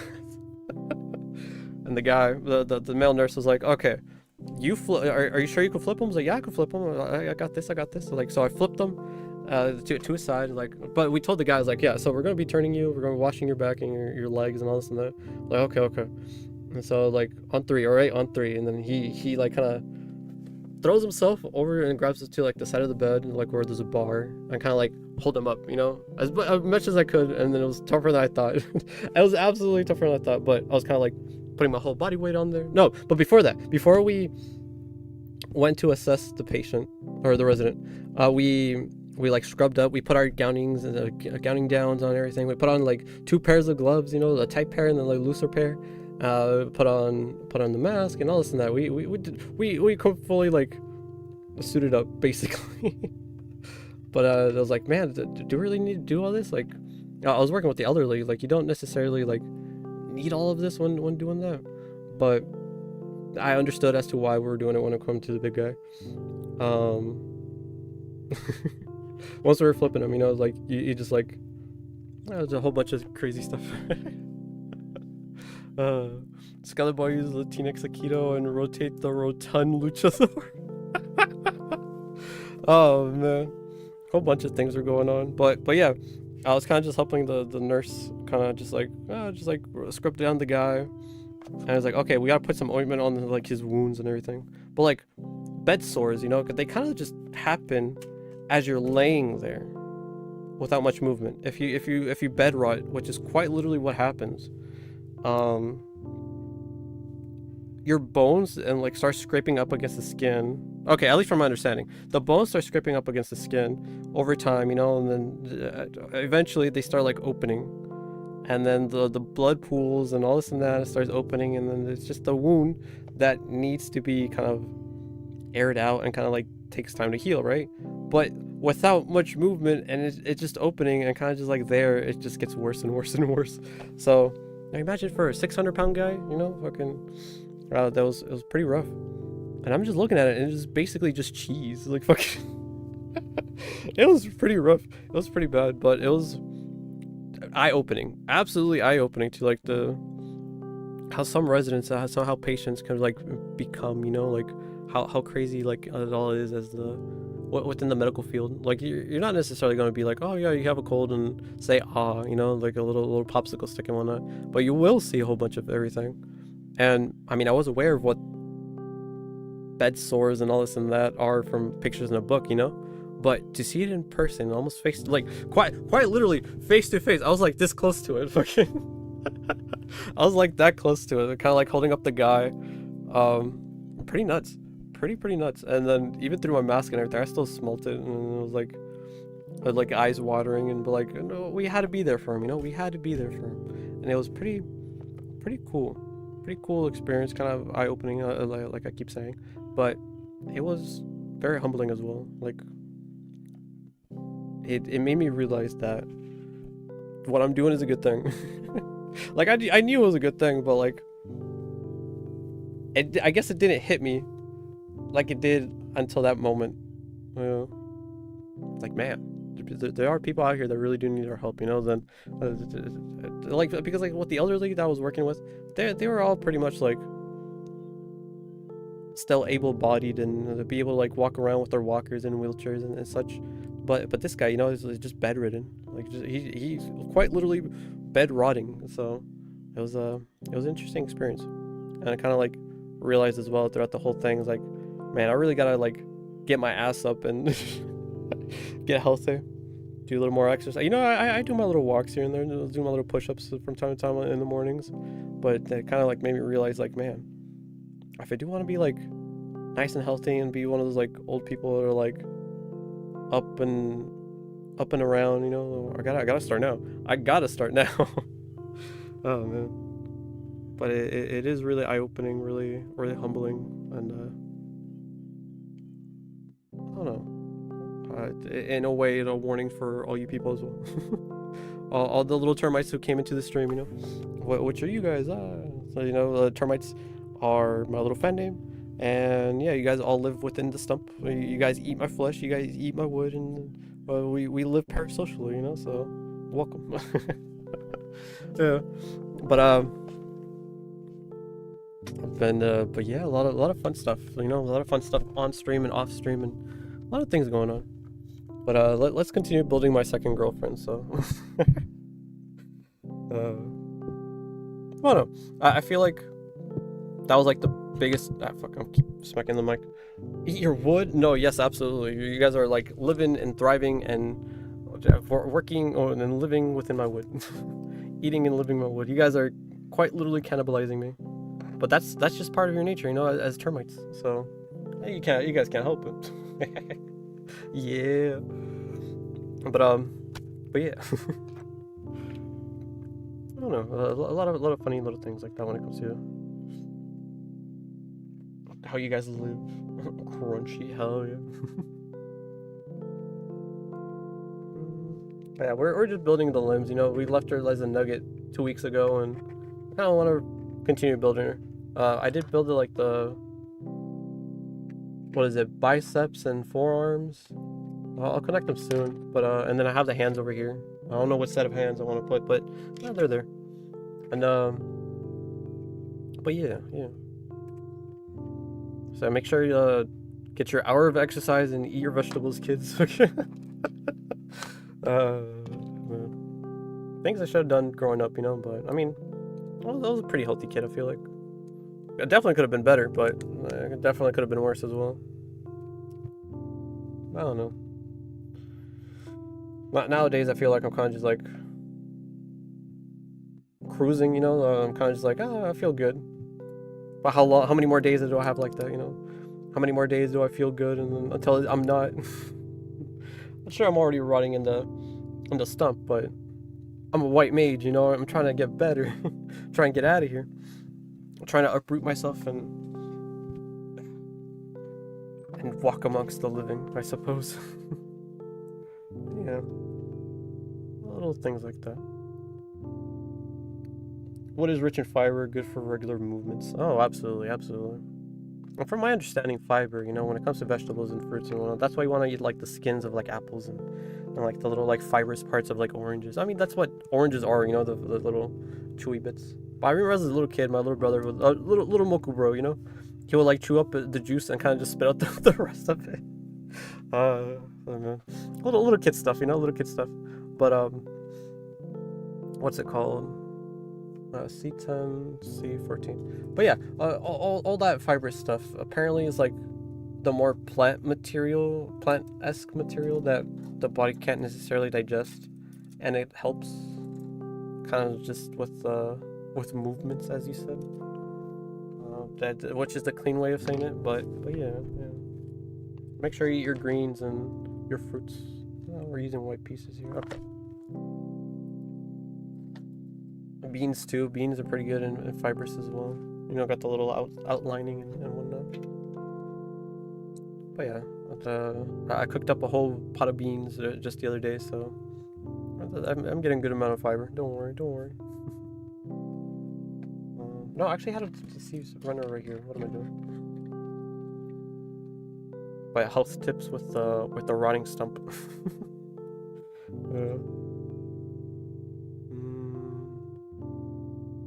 But I feel like it's more so like, be aware of your mortality. You will get old. You know, kind of like some crazy guy in the corner. The world is ending. You are dying. You know, it's fucking. How do I make it in a way that wakes people up, but at the same time does not scare them off? You know, how do I do it? But at the same time, I don't want to be preachy about it either. So it's gonna be difficult if I were to go down that health route, but. I don't know. I did do a little CNA stream a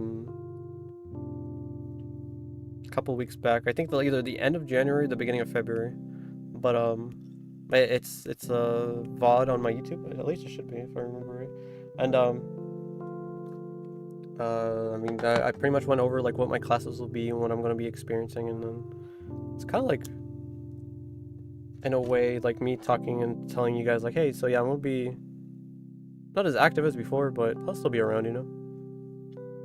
But that's basically what I was doing during that whole time, just studying in the class and then learning in the clinics and getting my hands like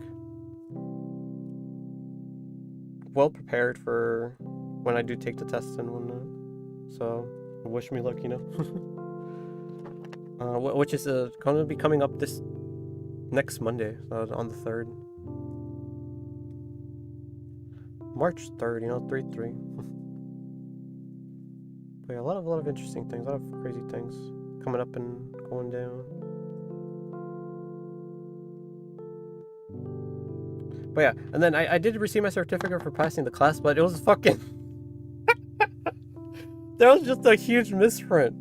Oh my god, everybody like we're also excited when we received it, you know, like, oh my god, we passed the class, yay, all this and that. We went out to get some like food afterwards as a class, and then, but then like later in the night, you know, like around like 9-10 p.m. somebody put it in the group chat. It's like, hey, there's a misprint here.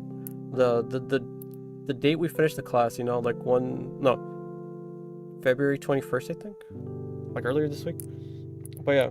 Oh, apologies for raiding and dashing out. I need some catch some rest. Good luck though. Thank you. Hey, thank you. But yeah, no worries, man. No worries. Do what you gotta do, you know. Have a good night, and but yeah, thank you for coming by. Yeah, third party, everyone. Yeah. But yeah, thank you. But yes. Somebody saw like this huge misprint, you know, like the date of completion, February 21st, 2024. A whole year off, you know, just wrong. It's like, no. So now the teacher's kind of like getting everything reprinted, and then she'll be able to like give it to us in a later date. But I'm pretty close to the school, so I feel like I could just like pass by and pick it up, you know. So I'll probably be doing that tomorrow. Usually I don't stream on Wednesdays because the neighbors yard workers, I guess, people who mow their lawn basically, they come by, and then with their lawnmowers and everything, my dogs go crazy, and then I came to realize, yeah, that probably not the best experience for VTubing or as an audience, and so having just dogs bark the whole day, the whole stream. So I was like, well, let's just not stream on those days. Shit. Yeah. But yeah, a lot of things like that happen. So yeah, probably pick up my things tomorrow. Definitely pick up some more materials that I kind of want to use for streaming. You know, pick up a pack of clay. Probably look at some paints and see what to do for these upcoming days. So I need 11 from the bee runner.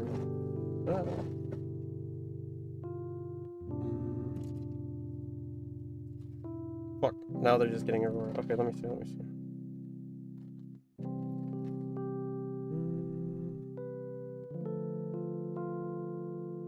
There it is. Okay. Okay.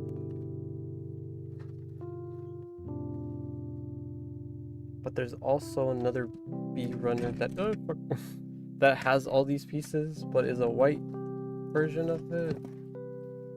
Now they're just runners everywhere. Hold on, let me get this shit sorted out. Hold on. Just a little bit.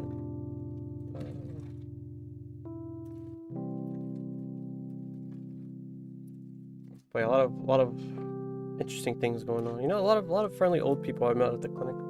I'll be pretty excited to like go and see them again, have more chats with them. What a great people. So that leg piece is part of the knee, or what is that?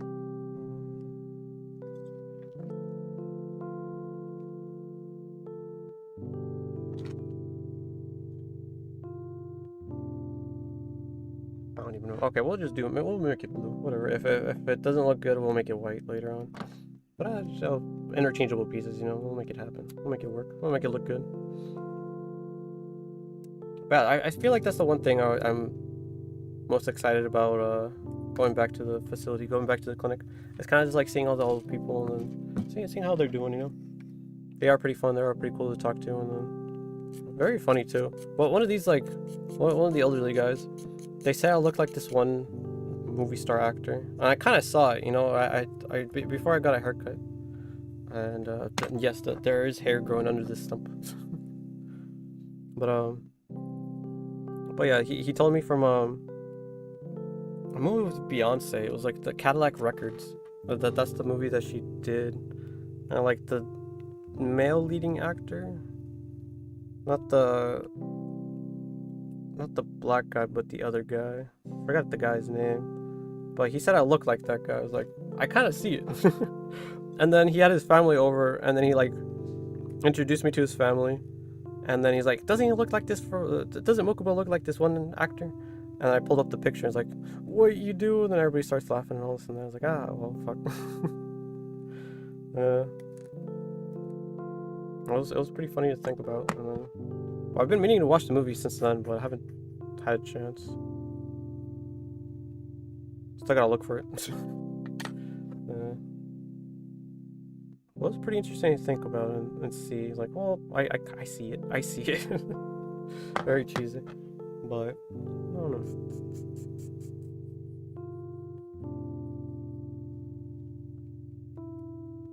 Okay, so let me turn the light real quick. There we go. Put it back on the table, and then, yeah. That fixed it. Okay. And then, how do I put this in? Well, that's actually that was easier than I thought. Unless, wait.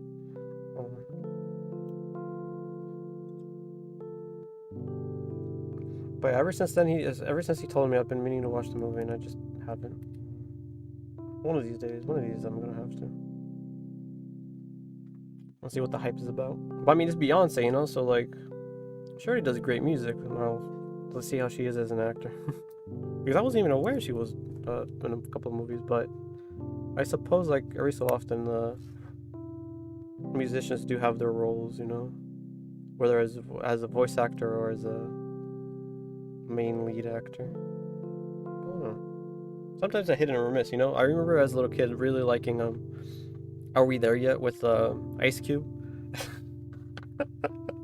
Oh man, it's such a good, bad, cheesy movie for little kids. You know, it's a little kid movie. Because I remember going back and watching. It's like this kind of. What was I thinking as a little kid? But it was fun. It was fun little movie. And the end of the movie, I remember like Ice Cube taught his kid in the movie to do the little like lip thing, like the thing he always does to like look tough and whatnot. And I remember always trying to practice that. And I was able to do it too, which is the funniest part. I was able to do a little lip raise and to look intimidating and fucking and whatnot. But then I realized like that's just what dogs do. Dogs kind of like when they start growling and whatnot, they like kind of like bare their teeth and whatnot, and kind of like their lips kind of like curl up. But then that's kind of what I was like seeing and doing. I was like that's pretty funny though. Kind of be able to do that. I don't know. I got pretty good at it. I was show on stream, but I got no lips. I was just baring my teeth the whole time. They just rotted off. Oh well. Let's see. PCC, PCD, and then G7. Let's see. I can find G7 and PC. Around here somewhere, you know. Let me see.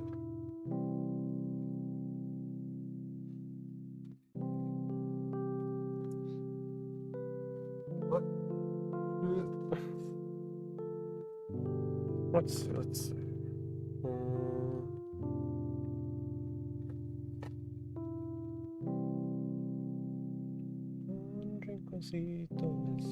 Yeah, I keep recognizing a couple songs here and there that my neighbors are playing. Like it really takes me out of it because I kind of want to like sing along, but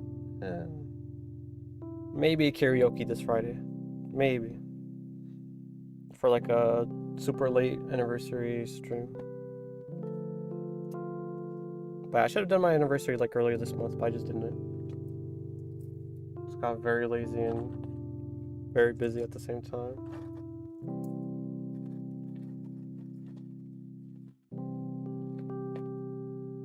Hopefully I can get everything sorted out before and then get it going.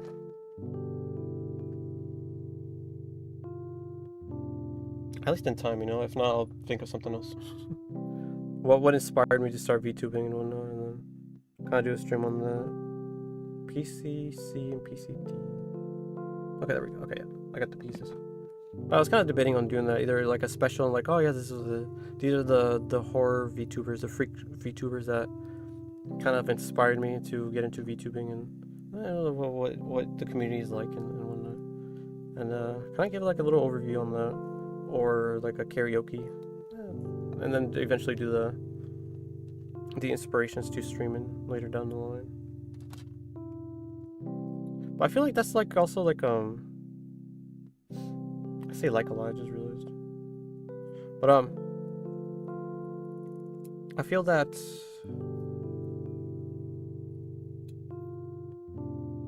like inspiration stream could be done like during like a debut stream or something, because I didn't really do a debut, you know, like the whole like cheesy slides and whatnot about like oh, these are my anime interests and these are how tall I am and what my Oshi marks are and this fucking all that stuff, you know. But I don't know, I got a long ways to do so and prepare for that type of stuff, but that's again later down the line. I'm not too stressed out about it. But I feel like I'm going to do that once I'm uprooted, you know, once I'm like full-bodied, fully healed.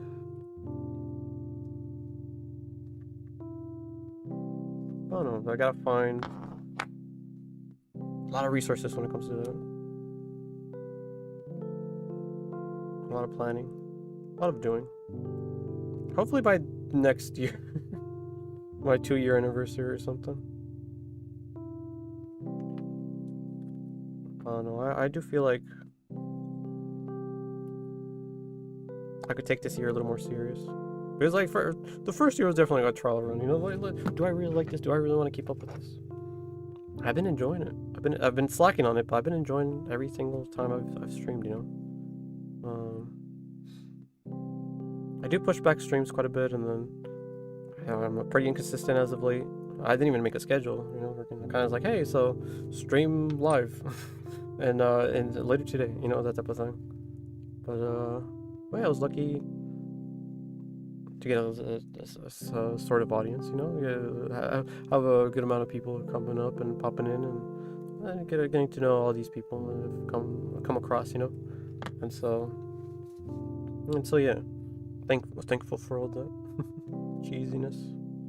Cheesy to say, but yeah, you know, a lot of things to reflect when it comes to a year, you know, a year streaming. Let me see, hold on. Now imagine doing this for like 5+ years, like some like older VTubers have done. Like since lockdown, you know, it's been, or even before that too, which is crazy to think about. But that's just how things are, you know. Time passes. Am I supposed to just balance this? What the fuck? Hold on. Yeah, I'm just supposed to, that's annoying. I don't like that. Yeah. Oh no, this other piece kind of holds it together. Okay. But it's interesting to go through, you know, just to be able to see what goes on in a year. There's quite a lot goes on in a year.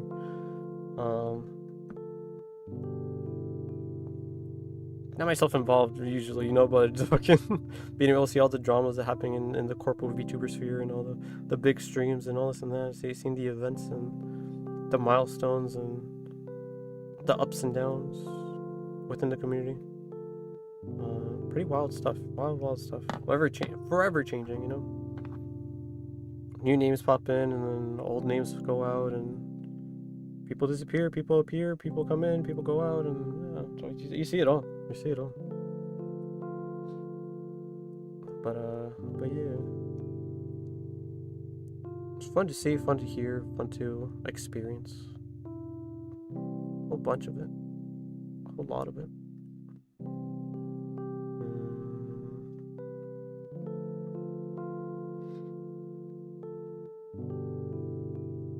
And I'm all for it, you know, just going along for the ride. Hopefully you guys join me.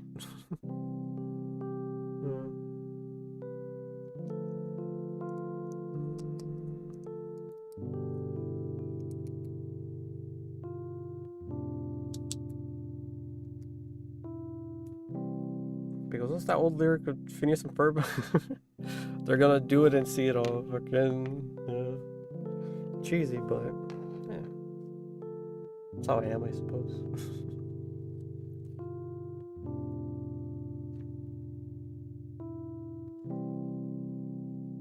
I left my window open because it was kind of stuffy in my room, but there's a fucking net in here now. It's so annoying.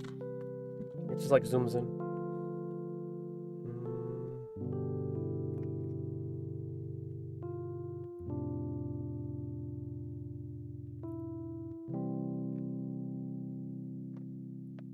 Let's see. B23.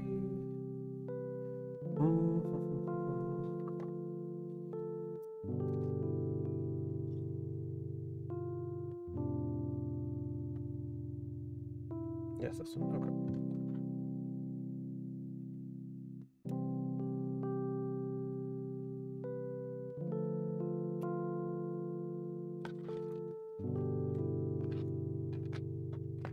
But even right now, man, freaking, I wasn't close to following Pixelink, but they recently went under as a small corpo.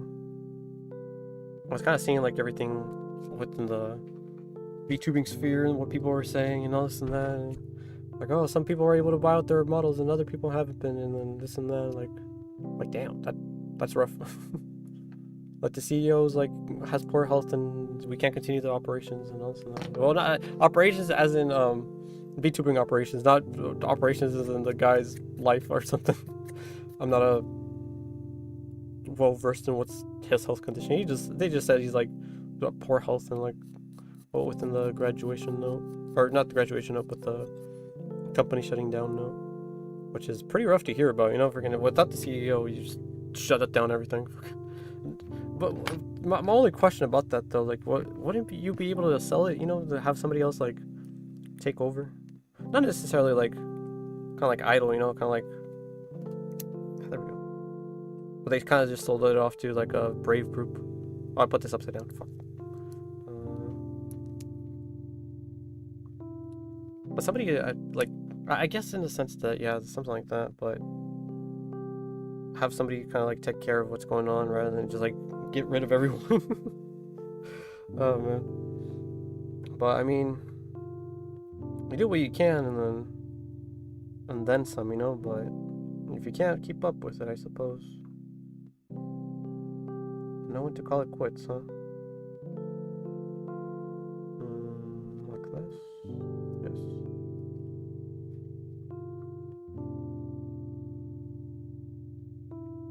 Okay.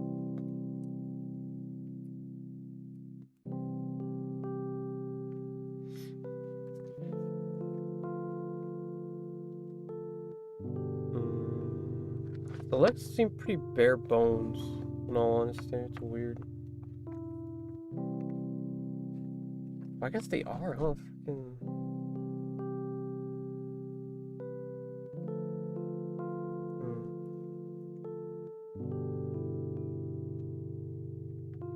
I don't know, it's weird. Just top piece to bottom piece. Just like piece. That piece. That's supposed to be white, but whatever. Those pieces. No, yeah, that's it. So for a leg. I'm surprised. Interesting. Okay, cool.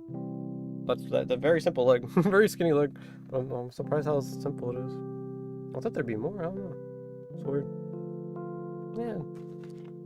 I guess once you do all the panel lining, all the detailing and whatnot, that's when it like looks and seems cool. But yeah, but that's one leg down. Now I gotta get the other.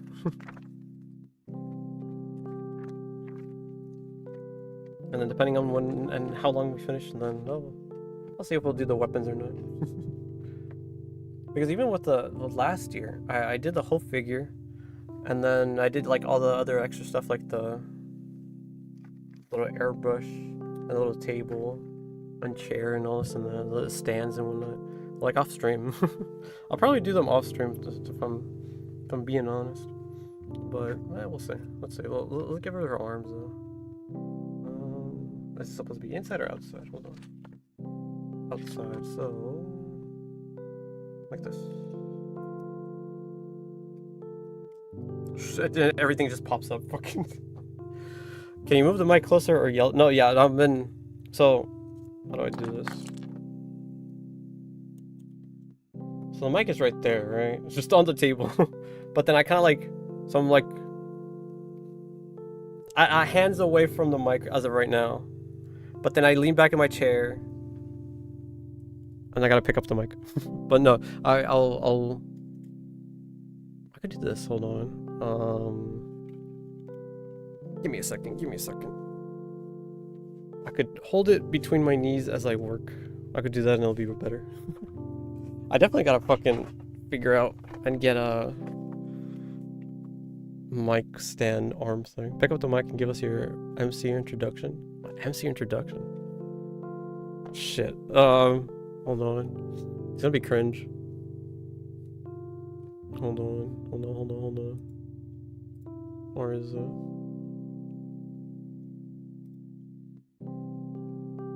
Where is it? It's very, very tuny. Is tuny to use? Yeah.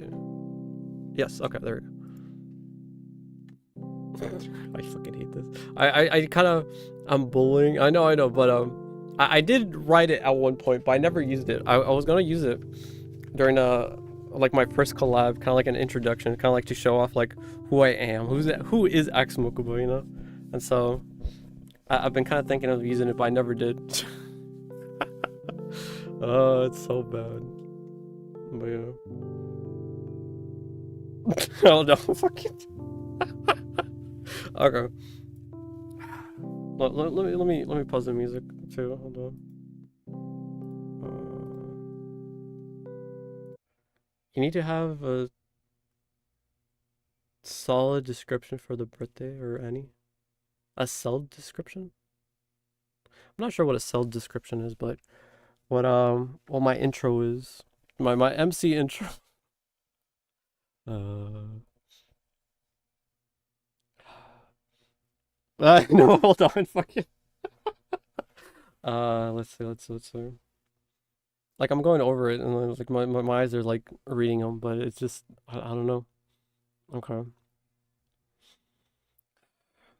Underneath my hard wooden exterior, I hide a side of me that most people would turn away from fear.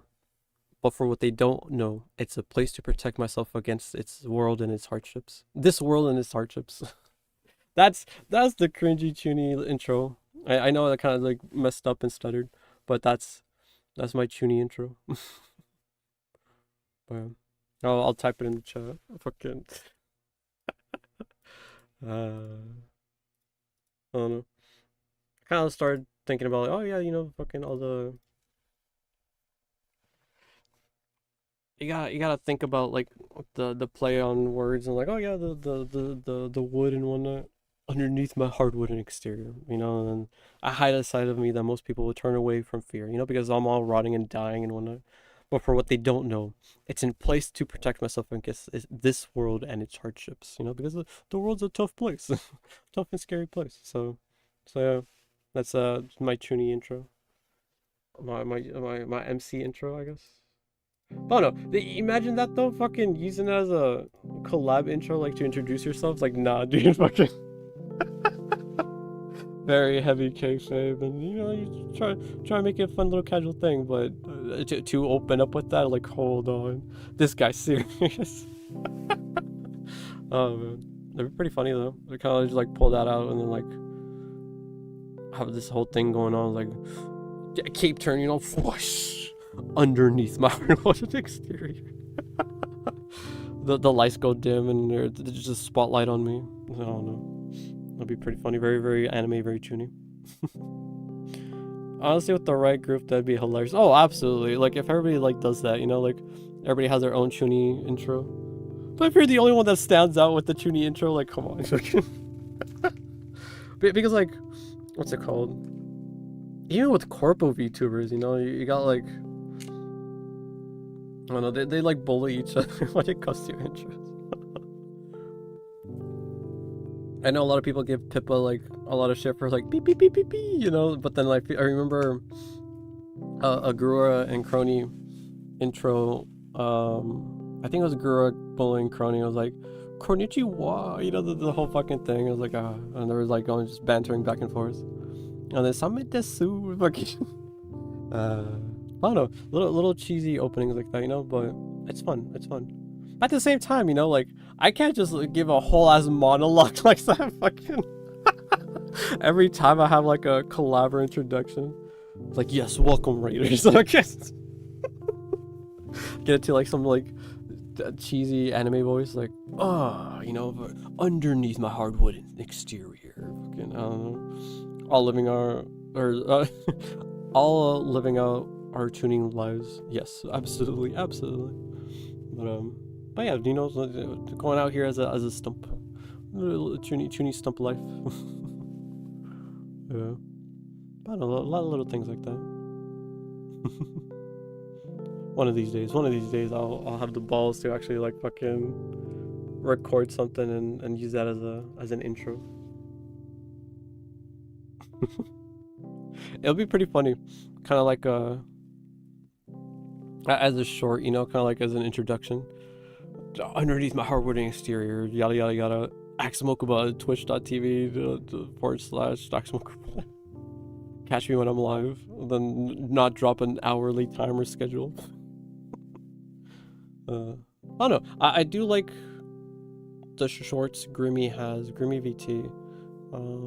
The very talented voice actress, VTuber, horror VTuber. She's currently doing a subathon, and but her clips usually are like, you know, kind of like a little segment and a little clippable moment from her stream, and the end is kind of like a little rah, rah, rah, and then her plugin Twitch thing, you know, like a plugin for her Twitch.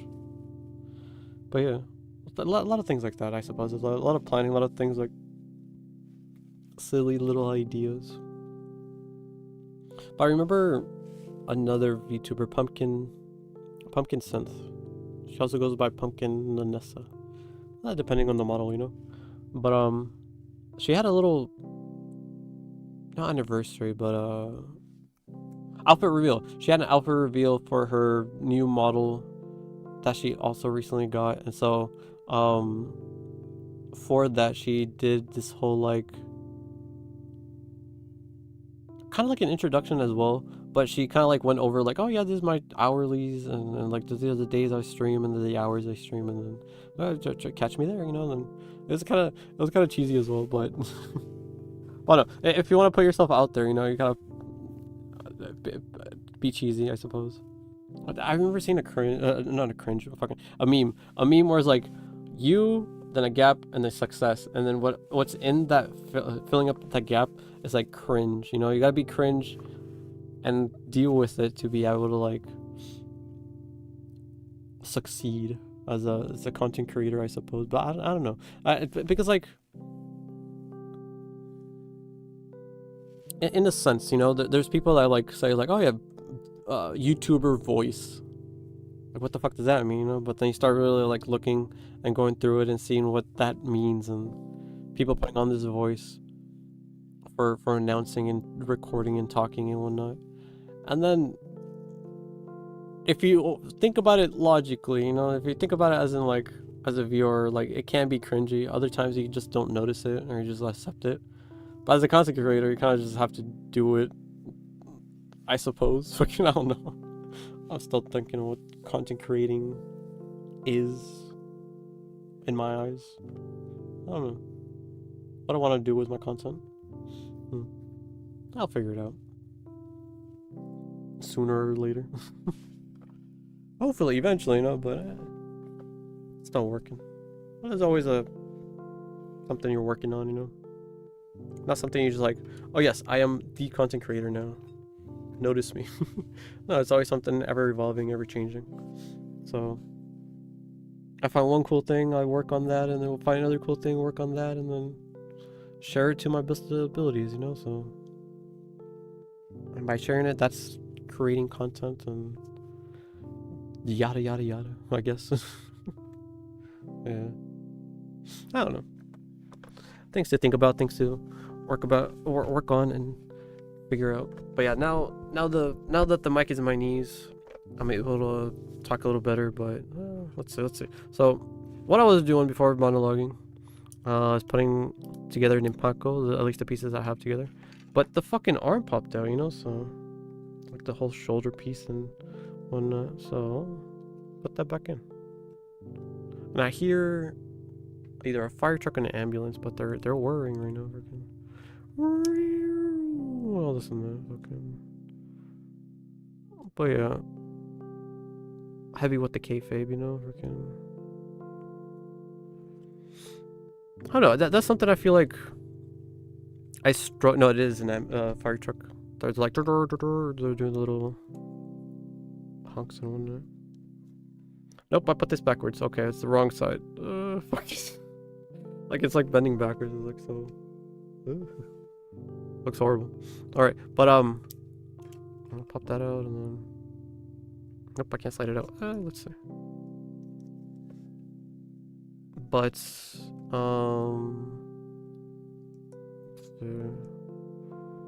what was I saying?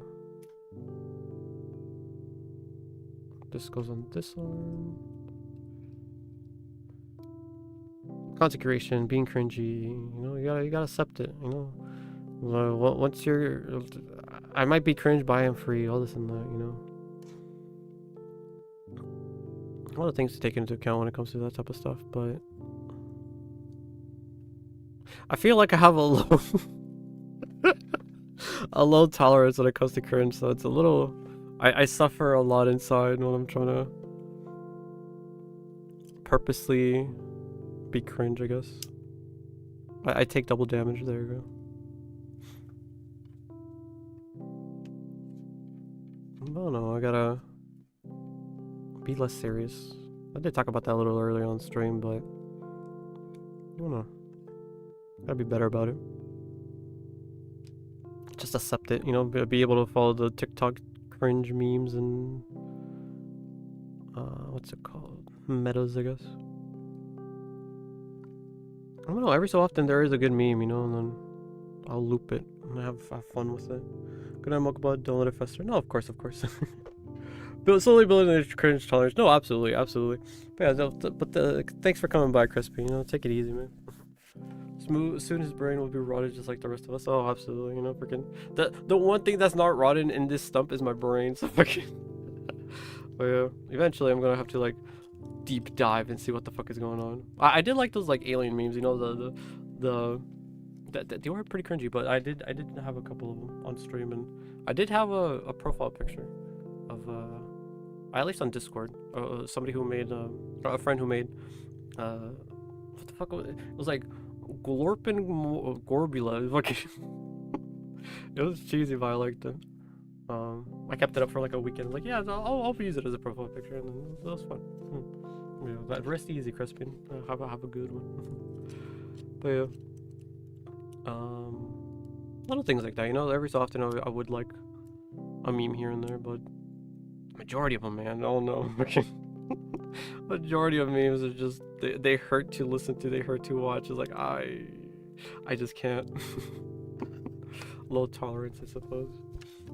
But yeah, I gotta build up that tolerance and get better about it. So yeah, now I gotta do the other leg. One more leg and I think I'll be done with the stream. Let's see.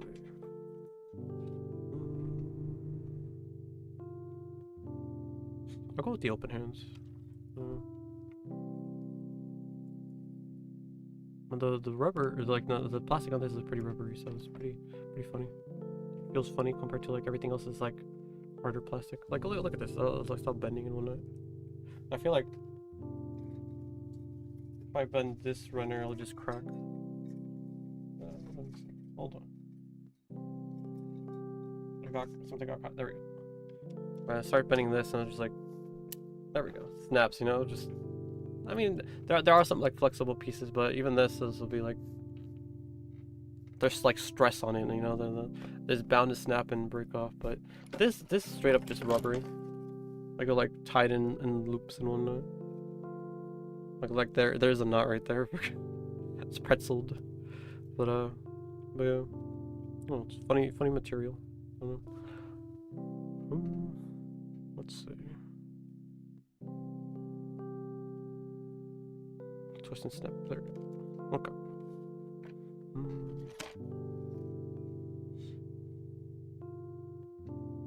But yeah, little things like that, you know, just gotta get better about. I mean, I'm doing a whole little telenovela right now, so well, that's pretty cool, you know. My own little flavor, my little twist of streaming.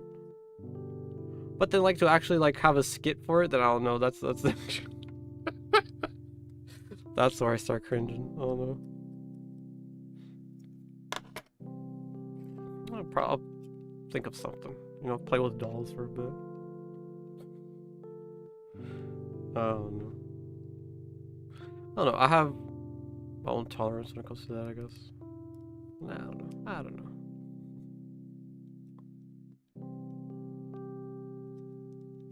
Yeah, there she has her hands, she has her arms. Now she needs one more leg. She'll be done. I'll just do everything else off stream, and I'll definitely will share it though. What is that flash? There's like a flash on this side of the stream. I just noticed it on OBS, and then I'm like, because I don't think it's a light, you know. Oh, it's the camera focusing. Like zooms in, zooms out. It's weird. I don't know. Unless it was something, it was an actual flash that I don't know. Probably a ghost or something. But yeah. Ghosts have always been interesting to me, but I don't know. Never had an encounter, so kind of sucks. It'd be cool to like have a little story for it, but I know that'll be like my next adventure. You know, I'll go out to the abandoned building, come across a couple crackheads, and team up with them and take down some ghosts. Imagine that though, fucking to be able to like actually like do something crazy like that. I had a friend who actually like went through something like that, which is pretty nuts. They were going to like a concert like in LA, and I think it was like a Miku concert. At the time, I wasn't big into Miku. Like I was aware of her, like a couple of her songs, but I don't know if I would be able to stand like a whole concert of Miku. Looking back on it now, I regret not going, but oh well. But their car broke down in LA, you know, like the center of LA, you know, near the where the conventions are, near where AX would be, the Staples Center, or the crypto Coliseum now.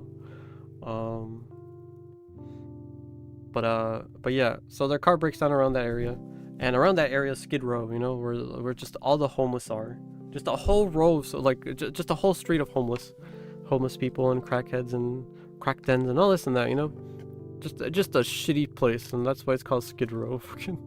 And so friend's cars break down, and to get across to like where a mechanic is, they have to go through Skid Row apparently, or at least that's what they told us. And then they went there, I started going through, and they're like, of course the more level-headed one was like, no dude, don't go, I mean it's a bunch of bums, you're going to get stabbed with like a needle or something, and then jacked and robbed and just kind of like left for dead. But he was like, nah dude, no, just let's go. And he started just chatting with them like fucking he's the more like Kool-Aid back guy. I was like, you know what, let's just chat with them, let's see if anybody was like a mechanic before or something, let's see what if they got some materials for us to get help, you know. And so they just started chatting up with the homeless, you know, started like getting all this help from them and whatnot. It was a better outcome than everybody was expecting. It's like, dude, what the fuck is wrong with you? Why'd you do that? Like, you know, they're just people, you know, they're good people. I'm like, how are you supposed to know? Oh man. But there was apparently quite the nerve-wracking experience that they were going through, and thankfully nothing bad happened. So they actually did get some help from them and get their car fixed and whatnot. Just enough to actually make it to like an AutoZone or something, like some mechanic shop. Not a mechanic shop, but like a car shop. Car store, I guess. And yeah. I don't know, I've always kind of had my guard up around the homeless since growing up, you know. But I don't know. I don't know if I'll be strong enough to go into a situation like that.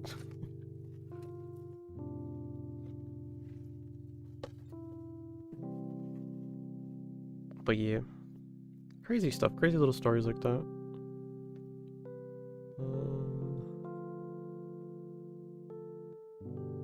But will it be my turn when I start exploring more and going out more? Probably not. I don't know. I will just have to wait and see. Either I come back on stream and talk about it, or just look out on the news for a dead stump. Eaten up by the local homeless, you know. The homeless get captured and they're interviewed like, why'd you eat the stump? They're like, oh, it was either that or starve in the middle of the night. And then they pan over to my corpse and it's just like a big thumbs up, you know.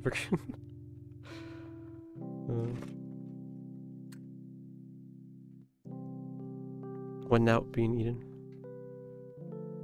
But I don't know, a lot of interesting things like that when it comes to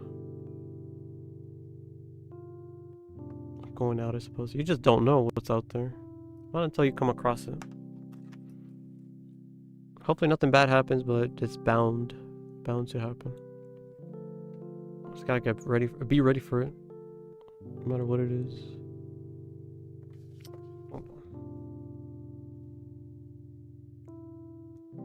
Yeah, let me hold on. Let me. Now I'm kind of like.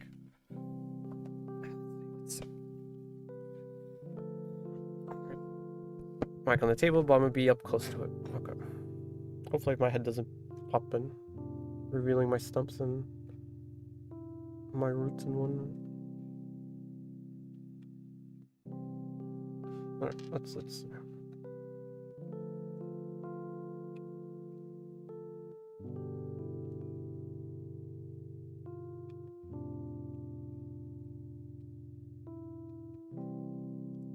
Oh no, I do feel like.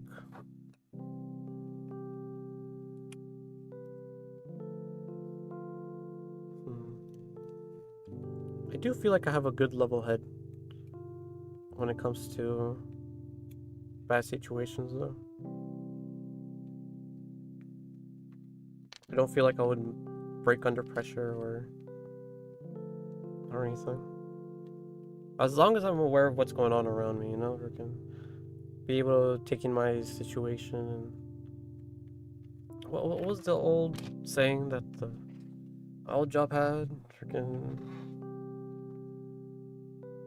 situational awareness, I guess. There you go. Know what could go wrong and know what to do in case it does go wrong. What type of thing? Be aware of the hazards within your area. I don't know, at that job all I had to really be aware of was widowmakers. Going out in the forest and be aware of those, like, any loose hanging branch that's like in the trees, stuck in the trees. You might not be able to see them, but they're always there, you know. One strong breeze and it'll start shaking the trees and then come down on you. And then bam! Cracks you over the head, you know, widowmaker.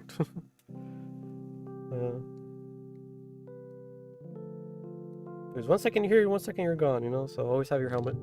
Always have your helmet on. And we actually had a situation like that happened twice. Oh man, it was insane. It was like one situation was we were working out in the how do I start this? We're up on the side of a hill after a fire, you know, so we're kind of like spreading down seeds and spreading down hay, spreading down like fertilizer, all this and that, and then like some whole bunch of everything, just to like be able to like regrow the area and the environment. And so everybody like, oh, we finished the day and everybody's excited. Everybody's like hiding, not hiding necessarily, but resting under like a burnt tree, kind of like all grouped up in one. And everybody was like kind of like had a good day. And as we start walking, just barely, you know, kind of a couple feet away.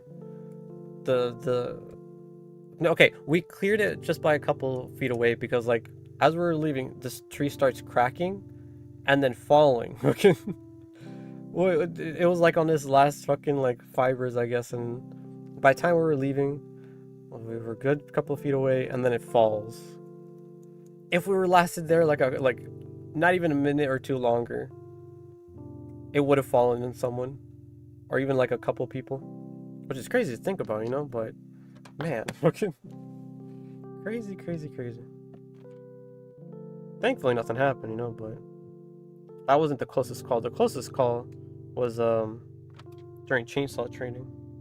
I saw videos and everything, but I'm in the videos, so I don't wanna show you guys me stalling a saw.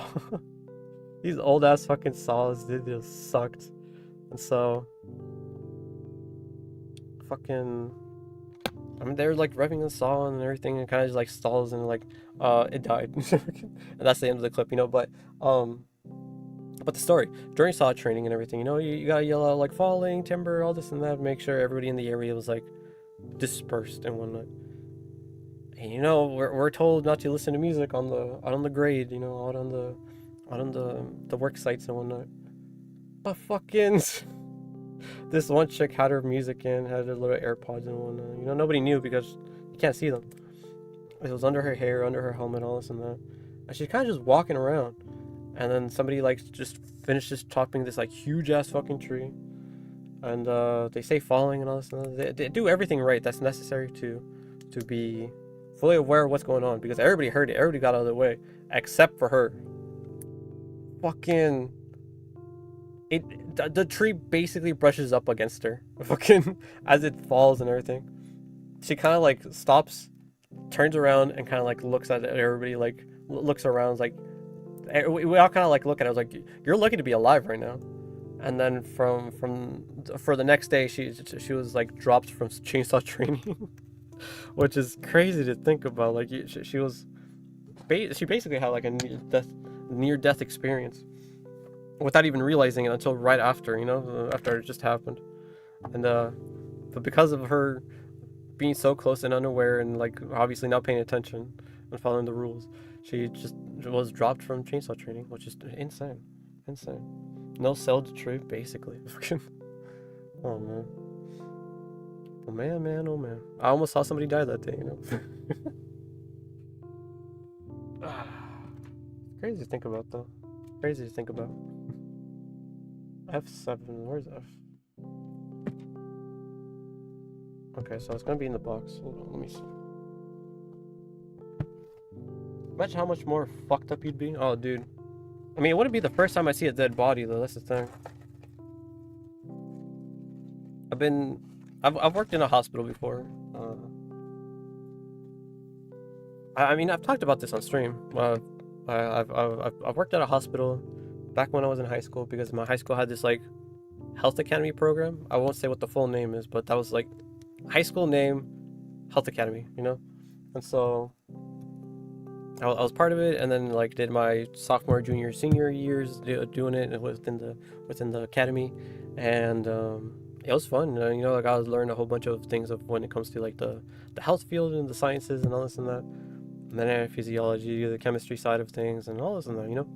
And so my senior year, it was like basically just working at a hospital the whole time. You know, your internship, shadowing, and whatnot. The 2 rounds I had for first and second semester was just transportation and physical therapy. Physical therapy fucking sucked. I'm not gonna even talk about it because it's that boring. But transportation, I was going up and down all across the hospital, seeing and doing everything. You know, from the neonatal to the morgue, and that's where I'm trying to see. You know, not necessarily trying to see, but trying to say, I did get to see a dead body within the morgue. You know, it's kind of like how they have it in the TVs and movies and everything. You see like the tables, and you see like the drawers where they slide out the people, and then all this and that, and a whole bunch of things like that, you know. But the only body that was there was with a baby's body. You know, he was born prematurely and didn't make it, and it was so weird to see, because it was like almost like in an Amazon package, you know, like with the like thick plastic where it's not transparent and like kind of like a wrapping. But like imagine that type of plastic, but in a case of not in a case. What the fuck am I saying? Like in a okay. Imagine like if you go to the store, right, and buy like a slab of meat. Not a slab of meat, because I would like you would be buying that at the deli. But no, like prepackaged meat, I guess. You know, like it comes in a little tray, has a little saran wrap wrapped, and like it kind of like vacuum sealed and kind of like that, I guess, right? That's basically how the baby was, but with the type of plastic from Amazon packages. And so like that was the first time seeing a body, you know. It was like crazy. And then I saw my grandpa died, and then I had a friend of mine who died. So that's 3 dead bodies.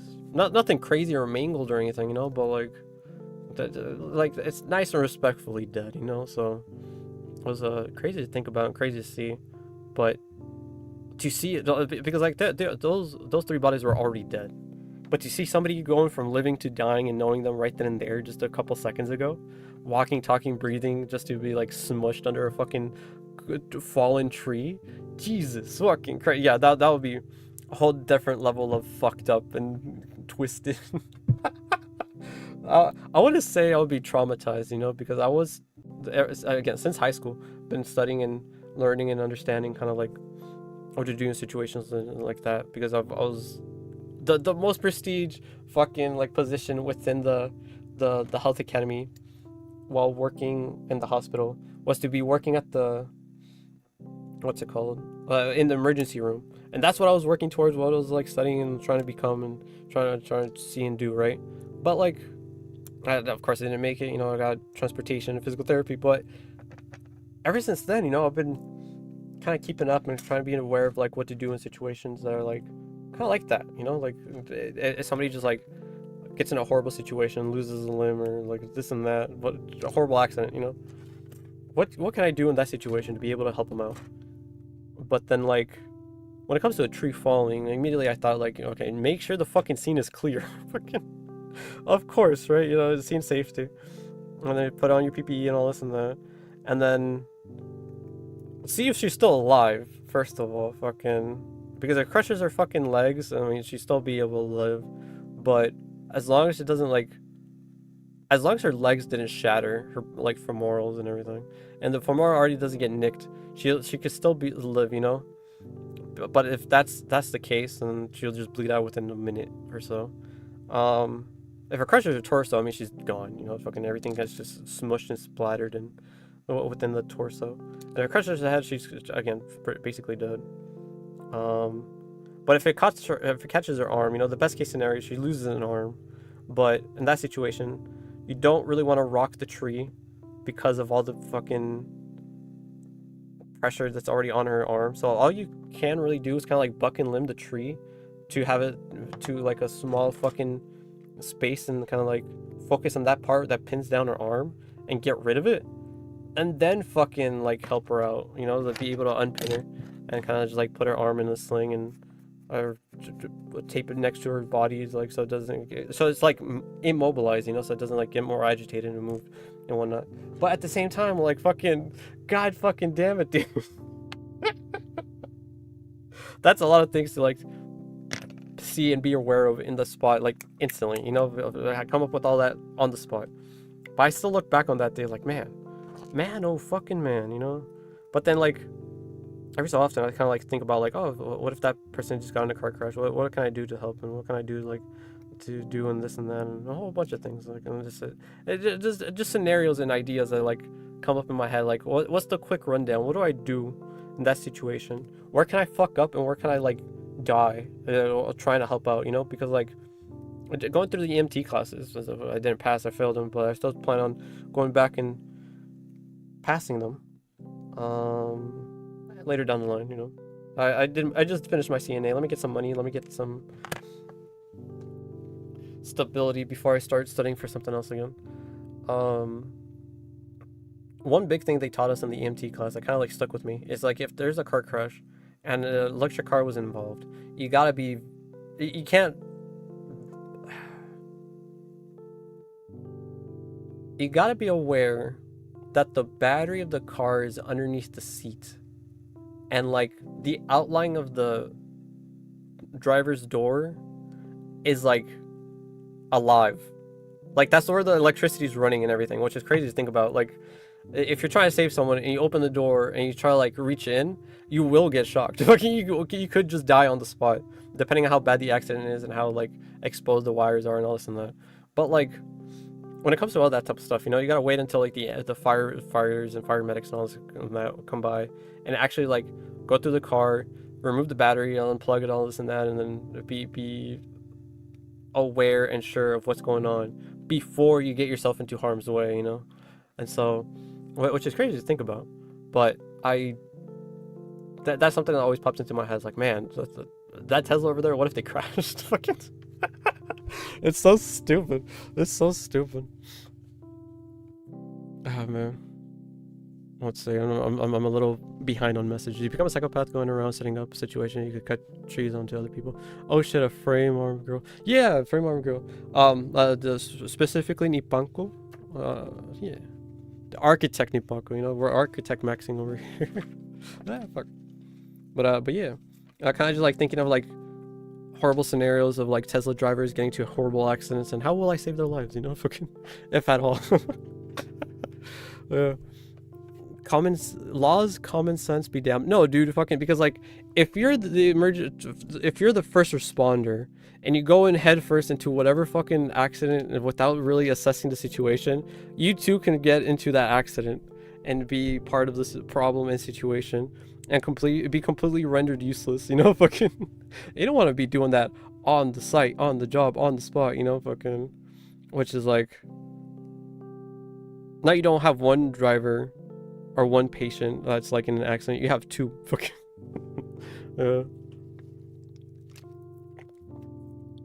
no, me, I'd win. Fucking right. Now the recent framework girls are pretty decent. I don't care for the older ones. I haven't really kept up with them, but I have kept up more with the 30-minute mission ones, and then I've been focusing a little more on garage kits and miniatures, to tell you the truth, but this was kind of like in my backlog.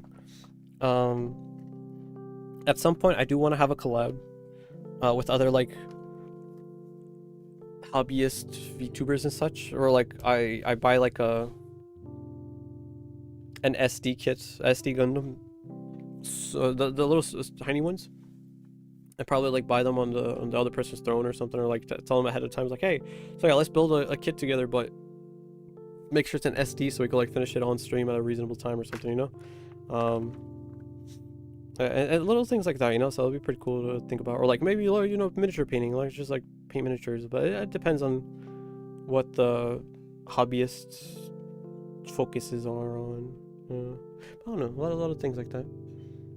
Master grade SDs are really good, like top tier. Oh, absolutely, freaking. I mean, anything master grade, you know. You know, anything from like real grade up, or feel like are like really nice to work with and build. But I feel like as long as like a high grade or like a small grade, I'll just do that on stream. Because once you start getting to like super small, little detail, intricate parts like this, where it's like more than half of the kits like that, fucking, I'd rather just do that on my own, not have somebody like breathing down my neck like, no, this is, you know, you just spent like $50+ on a crazy kit like that, you know, master grade, perfect grade, real grade, whatever the fuck. You want to have it perfect, you know. Fucking, it's not a kit anymore, it's almost a project, you know. You want to make sure like everything's nice, you want to make sure everything's clean, you don't want to have any stress marks, nub marks, or anything on there, because if you're willing to spend that much money on it, you know, fucking, you gotta make it worth it, at least in my eyes. But some people kind of just like snap shit fit that thing and then fucking it doesn't even matter. Fucking oh man, no. I got a couple of perfect grades in my backlog, 2 third parties and a PG unicorn. Yeah, I saw your picture. I forgot whose server, but I saw your picture, that the little backlog after the movie you and Manny had recently. Either Manny's server or Kara's server. I don't remember whose, but it was like an expensive plastic or something. And then you kind of like, I started looking at the kits and I was like, oh, that's pretty sick. But yeah. Malt master grade stuff is crazy. The real crazy stuff is the customized ones. Oh no, dude, that's god fucking damn. Because like they have the kit themselves, right? They have, and as they're going, they're like etching in new pieces and new panel lines and all this and that, and then fucking it's so much work that goes into it. I've seen like multiple videos on it, and kind of like tutorials on it, like, oh yeah, how to etch into model kits and stuff like that, how to get started and where to get started and all this and that. You know, you have to get your etching tool, and then people are like, oh yeah, you get this like solid block of plastic and you kind of start practicing on it, you know, to have nice panel lines, because like some panel lines look nice thin, some others look nice thicker, and like, but you don't just start etching into it, you know. You gotta have a design in mind of what you want to do and how you want to like come out. But like, to be able to do that on like master grades and perfect grades and like anything of like that extent is fucking nerve-wracking to me. But people just do that just to do it, you know, which is insane. They're just that good at it and then know what they're doing. But one day I want to get to that level. But over here I'm working with my frame arm girls and my perfect, not my perfect, my real grades and high grades, you know. But a lot of things to look into, a lot of deep diving into the hobbies and such, which is something I always enjoyed about just hobby stuff, because you could like do the very surface level stuff, you know, but then like once you start getting into it deeper, you start like seeing the real intricacies and the real like What separates the snap shits from the perfect fucking replicas and whatnot? It's insane what people do, man. It's insane. Oh man. But yeah, the custom stuff is insane as well. I got a couple of perfect grades. Just finished a 1/100 apocalypse. Oh, nice. The image or in Manny's art channel. That's where it was. Okay, I'm gonna do that with the perfect grade unicorn. All the etching and stuff like that. Nice. But yeah, I remember. I might hear my dogs barking. I guess there's something's going on. But because usually they bark on outside, but here I hear it inside. So I was like, oh, that's interesting. But yeah, early on, I remember like the shopkeep, like the lady behind the shop was like, oh yeah, how long do you take to build a kit? And like, because I've just bought like a little high grade whatever Gundam. I forgot what it was. I mean, still have it, but like it's I never really memorized the names and whatnot. And so she's like, oh yeah, how long do you take? Oh, probably like, the afternoon, kind of like put it all together. It's like, oh, I usually take a couple of days, I gotta paint it and all and put it together. It's like, oh well shit. I felt like, oh, that's pretty cool. And then like the conversation ended there. But like I always think back to it because like people are really serious about it when it comes to this type of stuff, so but when it comes to bigger kits, and I mean I keep seeing them like after like big competitions and stuff on YouTube, and it talks about it, like a whole bunch of things when it comes to hobbies and whatnot. I like watching it and then try to do it at some points, probably not on stream usually, but because if I fuck it up on stream, then it's like, oh man, now it's a shitty stream, so at least in my head. But other people might not even know what the fuck is going on, I'm just like putting stuff together, like doing this and that. But I really just try and experiment off stream, and then once I get the hang of it, kind of show it off on stream, or kind of like eventually post a picture about it, like, oh yeah, I just did this, and then some nerdy shit, and then go on about it. But I don't know. A lot of things to think about when it comes to that type of stuff, but yeah. Oh, we're here struggling with these tiny pieces though. Fucking. There we go. Okay. There we go. Yeah, one more leg and then I'll end the stream.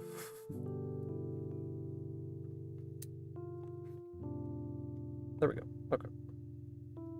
But I don't know. I still haven't touched master grade or perfect grades, or 1/100s or anything. I just done real. The highest grade I've done is real grades. I've done my high grades. I've done my real grades, and entry grades seem pretty cool to do, but more so for the practice of like painting and priming and all this and that. Probably as well for like panel lining and etching and whatnot. But because of panel lining, you just like put the ink inside and then that's all you do, right? But yeah, a lot of things like that. The hounds, you get better at it. No, absolutely. Like if you've done a bunch, you just know how the joints and stuff connect. Yep, very true. Especially with painting too, like you just get a better feel for it. Once you like, oh yeah, just like use this side of the brush and use this and that and whatnot. Especially when it comes to miniatures, I feel like I've been getting a better, more and better practice when it comes to miniatures than I do with model kits now these days. Because with miniatures, you don't just have one miniature. You have a whole little set, a whole little army, and you're kind of just there, like taking a couple hours or a couple days to like get them all done. I've been focusing on that more so recently. But I do want to focus more on painting though, that's for sure. Master grades aren't too bad, don't be scared of them alone. If you can do a real grade, you can do master grade. No, absolutely. With that whole inner frame and then the outer stuff, and just like get it all together. But I don't know, I guess the other thing that like fucking stops me is the price. Those price and the size. Because it'd be like the whole fucking table, like just off the camera and everything. But like even like, with this kit right now, already takes up the whole fucking space, like it's right there. But now like imagine like double the size, just off screen or something.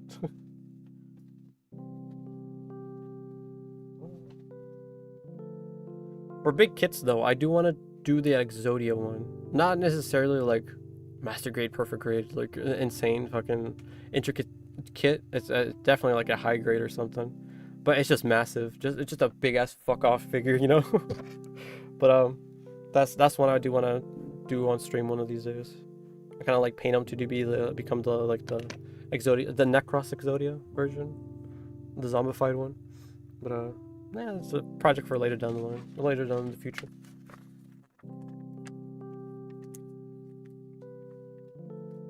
But yeah, a lot of cool ideas I have cooking. I just gotta make them happen. That's all I gotta do. But really, apart from that, I mean, let's see. Apart from that, I mean, I got some garage kits. I do have a 3D printed kit that I talked about earlier in the stream, and I kind of want to work on it eventually. It's a VTuber, little Australian zombie VTuber. Sinuski, I think she goes by Sinu. She streams at crazy hours, so I'm not able to catch her often. But at the same time, I don't think people really introduce themselves, you know. Oh yeah, I'm Sinu, you know. Like I just see people like call her Sinu. I was like, okay, that's Sinu. I could probably like catch a VOD or like a debut or something, and then I get a little more understanding of who she is and how she is as a streamer. But I've been aware of her for a good while. A couple people I know watch her, and I could probably ask them for like advice and whatnot. I'm like, oh yeah, well, what do you like about this VTuber? What do you know about them and whatnot? And so on and so on, you know. But yeah, I don't know. Little things like that. But I did see it on Twitter and was like, that's sick. Then I saved it for the longest time, and then almost a year now. But only until recently I found out that like local 3D printing services are a thing, and so fucking there's that little gnat again. But yeah, local 3D printing services are a thing, and then I was like, you know what, I'm gonna go do it. You know, I'll go try it out. And the guy does it. He removes it from the supports. He kind of sends it down just enough, and then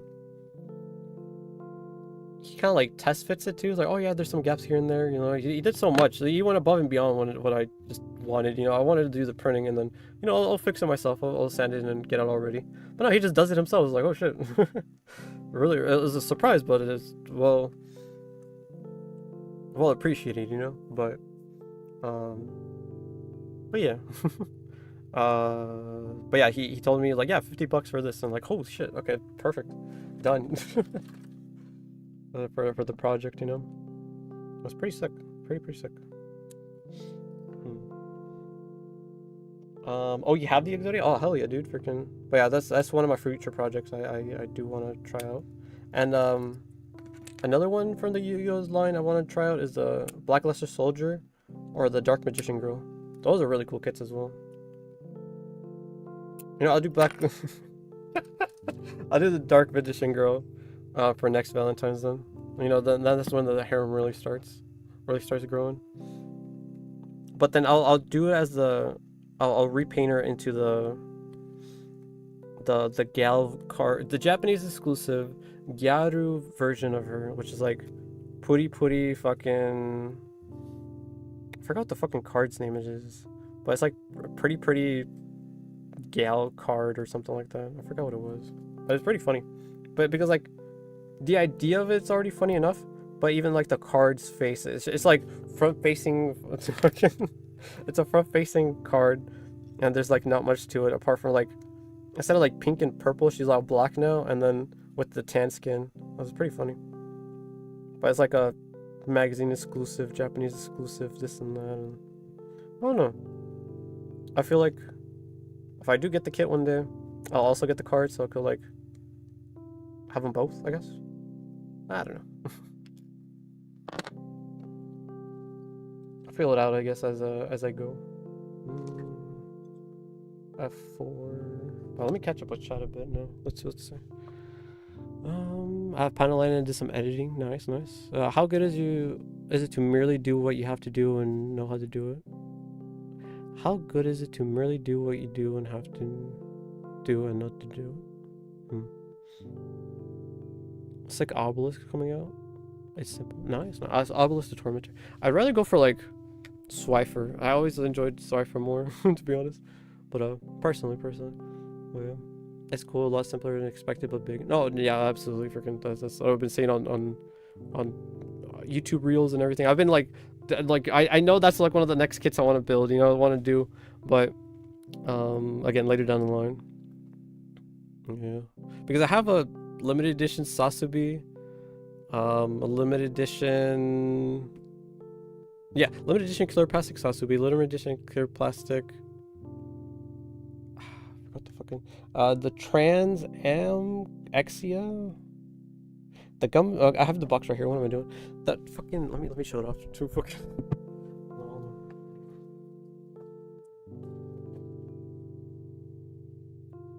The real gray Sasubi is a little. It's like stored away, but I have it like out here too. But the Trans Am, real gray Trans Am, Gundam based limited, this and that. Yeah.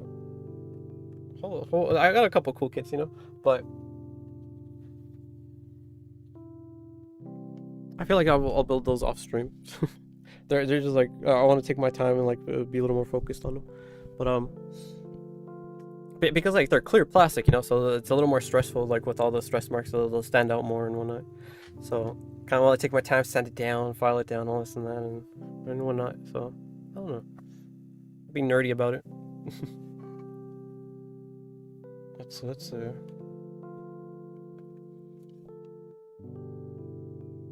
yeah, get the lore exactly. You know, get the card, get everything. Might get the Black Luster Soldier or Axis Code Tucker ones too.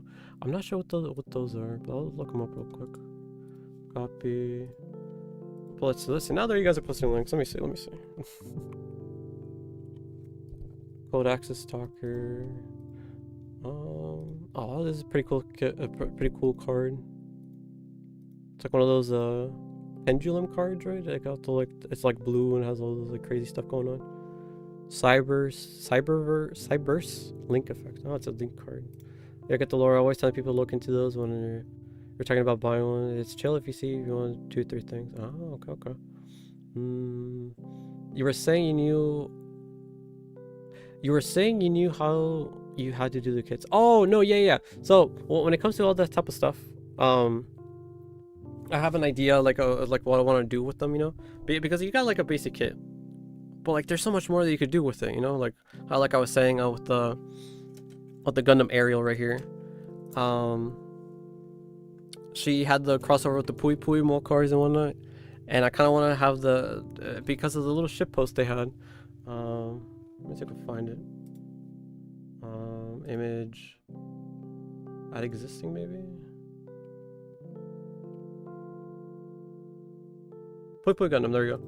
Oh, that's massive. Okay, but yeah, they had a crossover, and I forgot what the crossover was. It was for 2nd season of Pui Pui Molcar, and I was always thinking like, you know what, I will make this Gundam Ariel, and eventually kind of just like paint it and make it into like the Pui Pui Molcar colors, and then that's what I still have like planned for like the future, like one of those things. No, I get behind when it comes to comments. No, absolutely, but because I get like, you guys like say something, and it gives me like this train of thought. Like, yes, this is what I'm gonna be talking about for a minute now.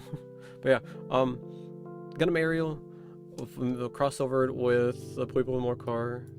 For whatever reason, they had a crossover, and a 2nd season of Pui Pui Molcar, and they just had like, they crossed over the colors, you know, the Gundam Ariel's colors on the Pui Pui Molcar, the Pui Pui Molcar's colors onto the Gundam Ariel, and because I'll rather paint on the model kit rather than the felt covered Nendroid with the Pui Pui, I'll be painting them, you know. But yeah, one day. Again, I gotta get good at the airbrush before I start painting series projects. I feel like, because I could start up the kits themselves, but once I start like painting them, I gotta get good. I really gotta get good.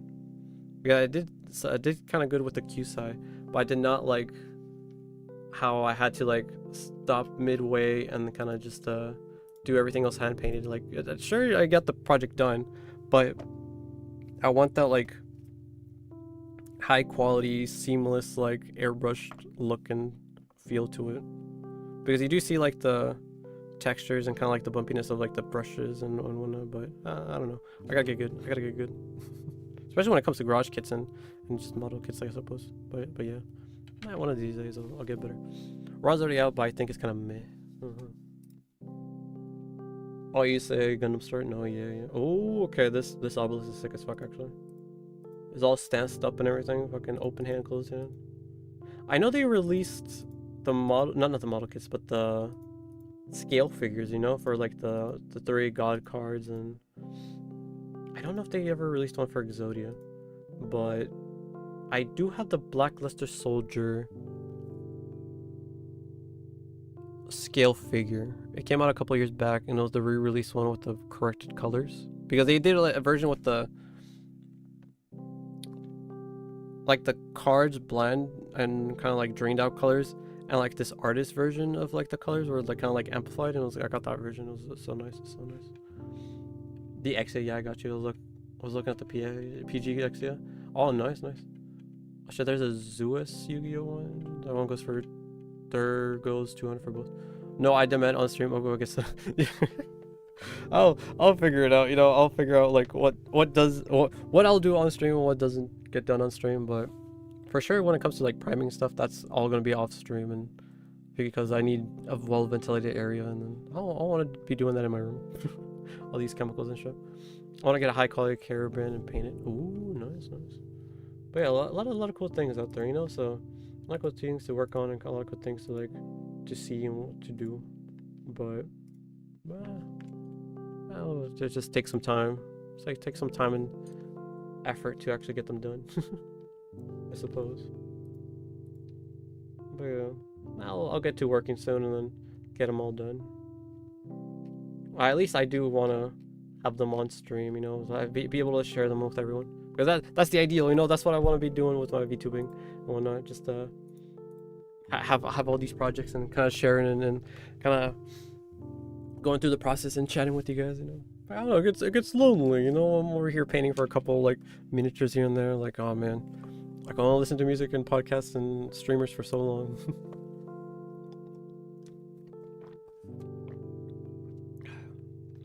But yeah, I do get yapping sometimes, and so like I do get a little distracted, you know. But that's the fun part. That's always the fun part too. Being able to share a hobby with people. Let's see.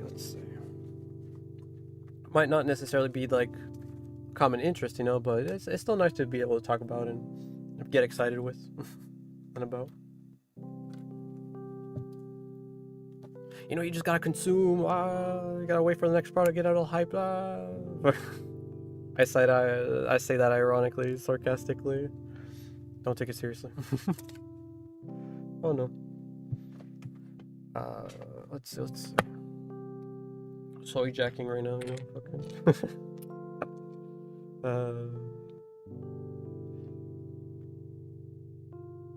But yeah, a lot of cool kits, a lot of cool things to look forward to. That's for sure.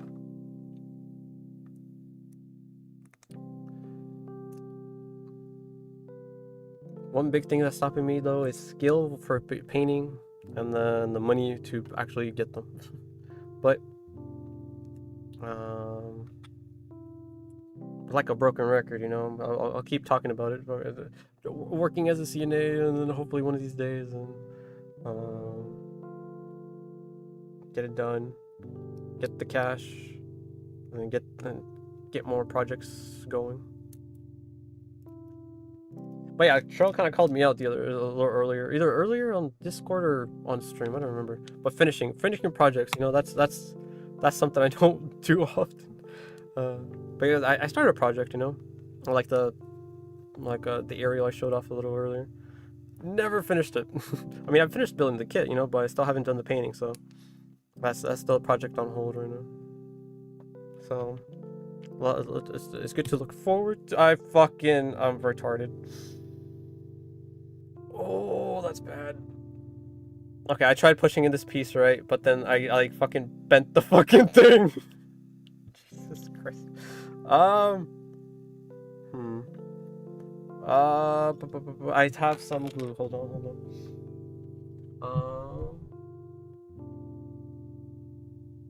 Yeah, it'll be fine. You know, it'll be fine. But yeah, use some glue. Yeah. I have some on my table here, but don't see it though. Not the cement. What the fuck is it called? Oh, yeah, because the cement is what like melts it together rather than puts it together. and you get a stronger bond when it's melted together. Fuck, I had a little pot here of the fucking thing. Unless it's over here, actually. Hold on. Because I did move some of my like hobby stuff. I did move some of my hobby stuff, and it could possibly go over here.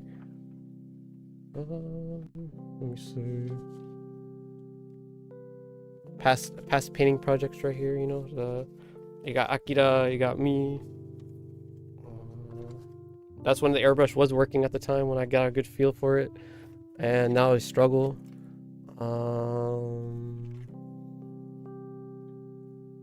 Here's when I did the pumpkin. I cut out like a little, I traced the face off of the computer and then started stabbing the pumpkin for an outline. Let's see.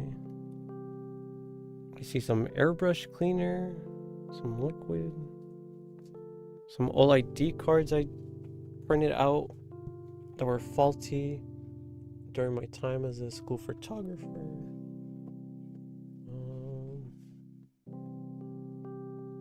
Damn, I thought I had it over here. I guess I moved it somewhere else. But what I gotta do right now is kind of scoot it together so it... No, okay, I know where it is actually. Hold on, give me a second. Give me a second.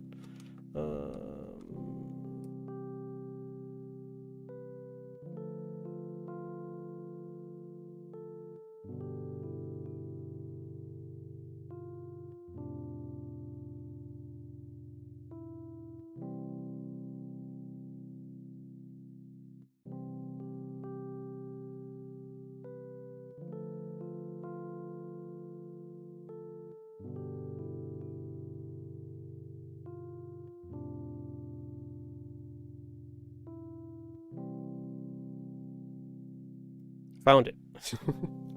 But yeah, Mr. Cement Deluxe from Mr. Hobby from Plastic Models. Okay. But yeah, stupidly, I had when I first started getting into like Warhammer and stuff like that, I got myself a little monkey, a little Jacaro, a little orangutan, technical, or I have it around here too. Because I said I was gonna work on it off stream and probably be fun for like a little one-off painting, miniature painting stream. But being a Warhammer miniature, you know, I thought it would be fun with the little Warhammer glue thing with the little needle and whatnot. But it was a resin miniature. I wasn't aware that they made resin miniatures. So I used the cement glue. Like, it's not working. What the fuck? Why is it not working? It's not like melting together. You know, there's not like getting all slushified and getting pieced together. But it's because it was resin. You know, I had to use super glue and eventually did find out. I eventually did super glue him. But yeah, I don't see him though. Thought I had him here on my desk, but I guess not. I definitely need to clean up my fucking desk, dude. God fucking. Well, one of these days. Probably tomorrow. I'm not streaming tomorrow. I'll definitely take the time because I'm gonna be doing more hand cams. Tomorrow I'll be going over a magazine, zine. No, yeah, zines are short for magazines, and I'll be going over that tomorrow. It was kind of popular on Twitter, and then they came out with a volume 2, and I was like, you know what? I'll get them. I'll get them, but then I saved them for like the longest, and then I saved them as in bookmarked it, you know, like I'll come back to it. I'll get them when I got some cash. Worked with my dad for a bit, and then I got some cash and I got them. And then they recently came in, so I'll be going over that on Thursday. But Wednesday, tomorrow, I'll be cleaning. Okay, let me see.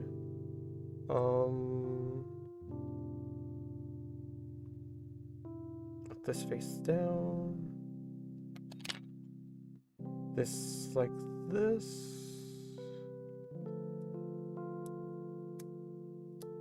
Push it together now. Okay. You know what? As long as I don't agitate it, it'll be fine. And it broke. As I fucking say that, okay. Nope, I'll just use the cement glue and it'll be fine. Okay, hold on. Piece everything else together though, fuck. The only downside is a fucking joint. Okay. Push this in. Push this piece in because it never fully went in. Hold on. Hold on. Okay. That's bad. And then... It should be fully pressed in though. What the fuck? Yeah, what the hell? It's just not going. Ah, man. Okay. I can make it work. You know, I'll make it work off stream. But as it currently is right now, I'll leave it like that. Fucking, I just gotta be aware of it. It happens. Okay. I'll do all the doctoring stuff later on the stream. But I guess she really is an amputee now. Rather than a nugget, she's an amputee. Okay. But yeah, I'll post a picture about it tomorrow or something. D1 and D4. Okay.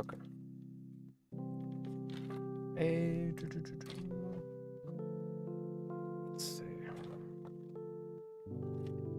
But yeah, Mr. Hobby stuff is pretty good when it comes to supply stuff.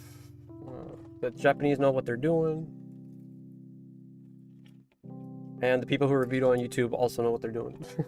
For the most part, you know, I do come across some stupid shit like, oh, okay, no, that's stupid. You know, I'm not gonna be doing that. I definitely know that's wrong. But yeah. These pieces, right? Yes, these pieces.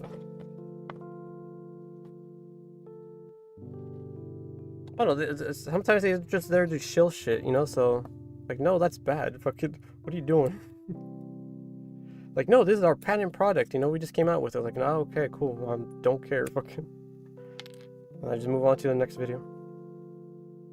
But that's why it takes a bit to like research and to look into materials and kits and stuff like this, you know. But I don't know. I have a lot of little things like that. Just be aware of. Where's my knife? There it is. Okay.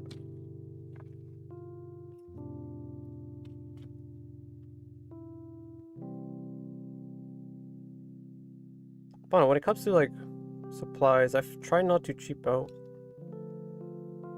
I try to get some things within my means, but at the same time, I don't want to go over the top about it. Like, I don't necessarily need the god hands, you know, when the Mr. Hobbies will do nicely. But I don't know, little things like that, you know.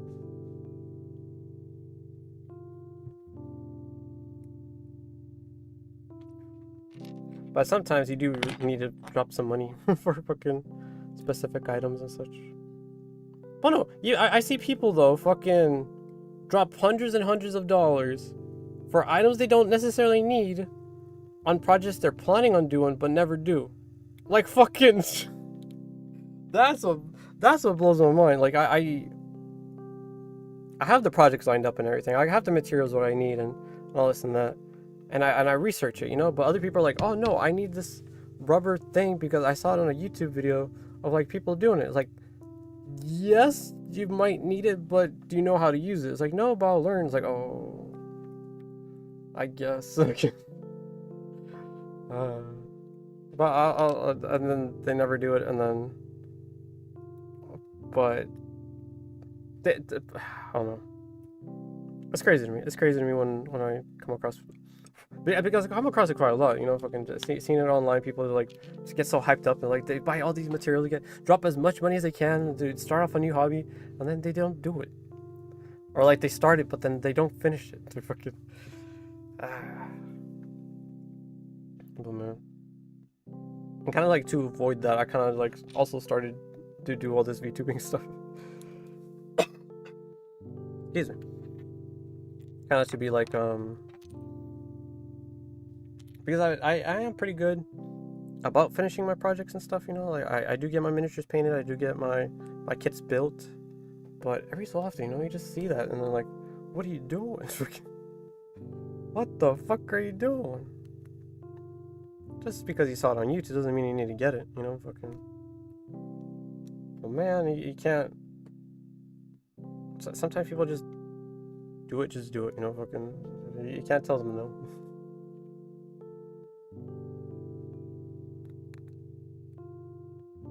Oh well. But I mean, if they do end up using it, then good for them, I suppose. It's later down the line. Yeah, it's shameful. Yeah. Oh well.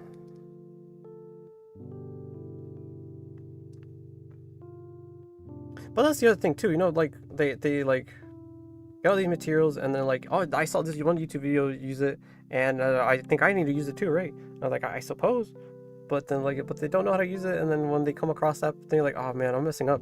Moko, but do you know how to use it? Like, I don't. I never needed it. I haven't used it. I have my own methods of doing things, you know, but that's your time to learn. And but then they get stuck there, and then they just don't continue, and it's like, oh fuck. Okay. It's always funny to come across though, but it's also kind of like, ah man, you why? A lot of people, I do like that people get excited for hobbies and projects and things like that, you know. But at the same time, like, don't go overdoing it. Don't go overdoing it.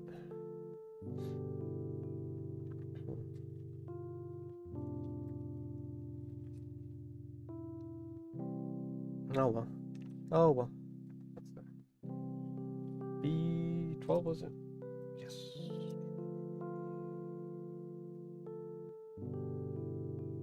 B12. And let's see, 10, 14. Okay. Back. Fuck. We're almost done. We're almost done. Sure, you might have messed up the leg a little bit, but we could rebuild her. We could fix her. Let's see, what was it? 14 and 10. Let's see. 14 and 10. There it is.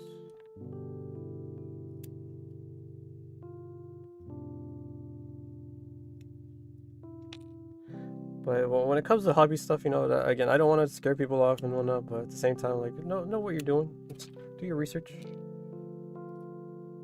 before you dive in and spend so much on things you don't want to do. Stretch, probably a good idea.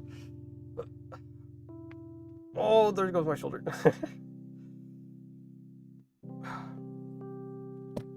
But yeah, little things like that, you know, fucking, I don't know. Some water too at this point.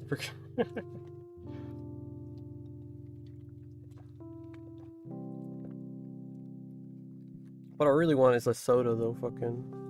I want a cactus cooler. Cactus cooler sounds so good right now. Fuck.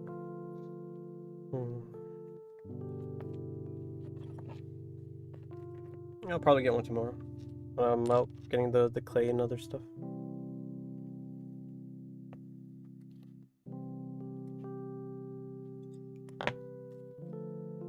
I put it right here. Fucking so dumb.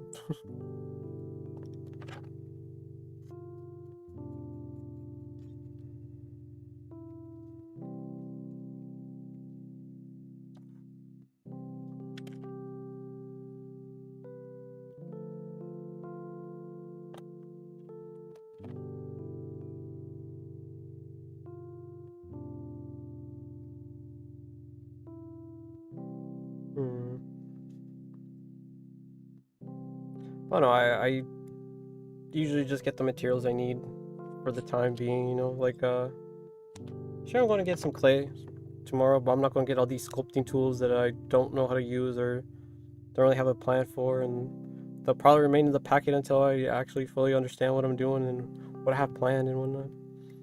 But no, for the time being, I kind of just want to screw around and figure something out.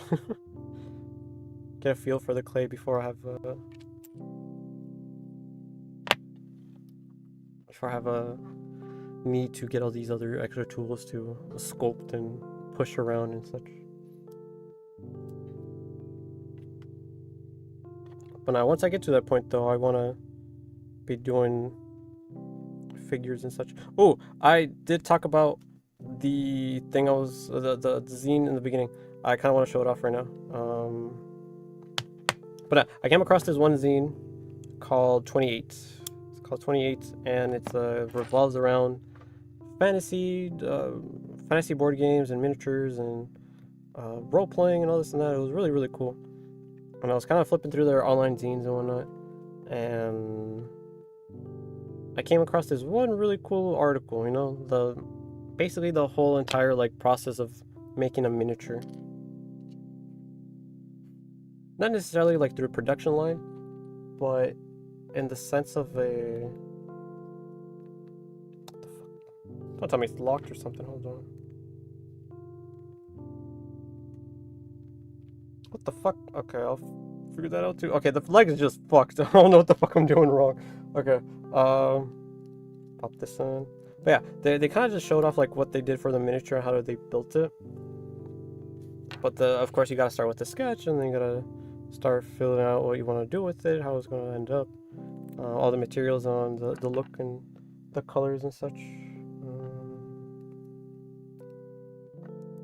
Let's see. I guess that's another word for like when I do like not garage kits, but model kits of like higher grades. I don't want to be snapping them like that, fucking like a monkey. Let's see. Let me see. Open this. Drag this link down. Drag this down. Put this up. Then scroll to here.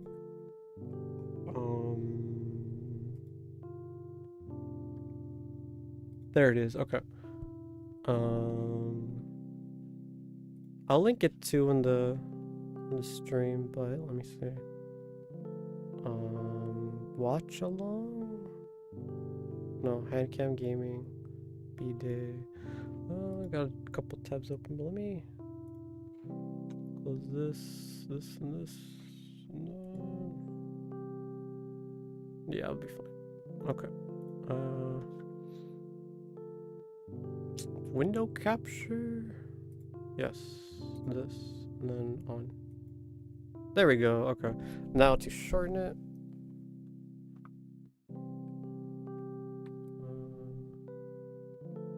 I'll make it this big.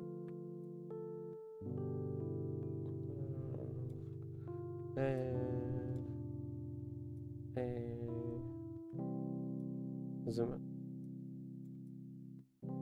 But yeah, came across this zine just the other day, and it was pretty cool to me. Wait, no, I still see the top thing. It's bugging me. Fucking, hold on. Not that one. This one. I think that's it. A little more, maybe. No, there. Okay, that's perfect. Let's scoot this out a little. Okay, perfect. But yes, volume 5 of this cool website that kind of just does their own zines and such. Where is it? There we go. Okay. Came across a whole bunch of like interesting hobby things, you know, and then all the people that did it, all the content and stuff. But this one specifically is what I'm looking for. Oh, okay. You guys kind of gotta see a little sneak peek of the Explorer, you know. But yeah, they go over a whole bunch of stuff like miniatures and then the articles about like what's going on and whatnot and upcoming stuff and a whole bunch of things, right? But I came across this one as I was scrolling and kind of like leafing through everything.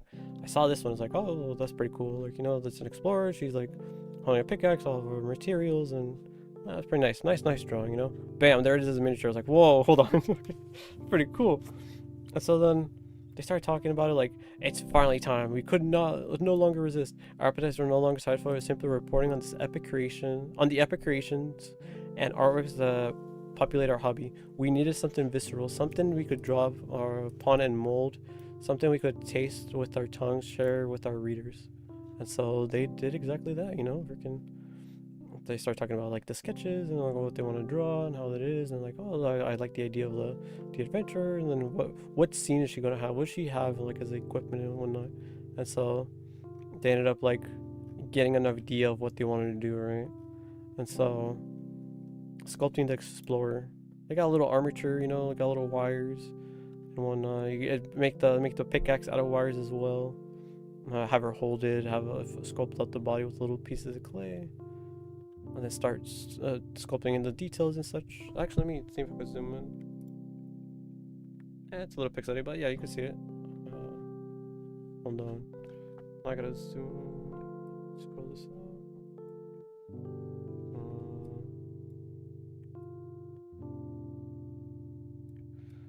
But yeah, so then from concept drawing to making a little armature to adding some clay and whatnot, right? It's really, really cool. And it's something I want to like try and explore and probably do on stream. It will definitely be tedious and monotonous, but I'll also struggle quite a bit with it. Look at all the little details too. They were able to like add little bundles of sticks, little like laces on the shoes at a miniature level too. That's nuts. But at the same time, I think about like, man, how do people just do that? Fucking like in the olden days before 3D modeling and whatnot, you know, just or even like the tools and weapons and such.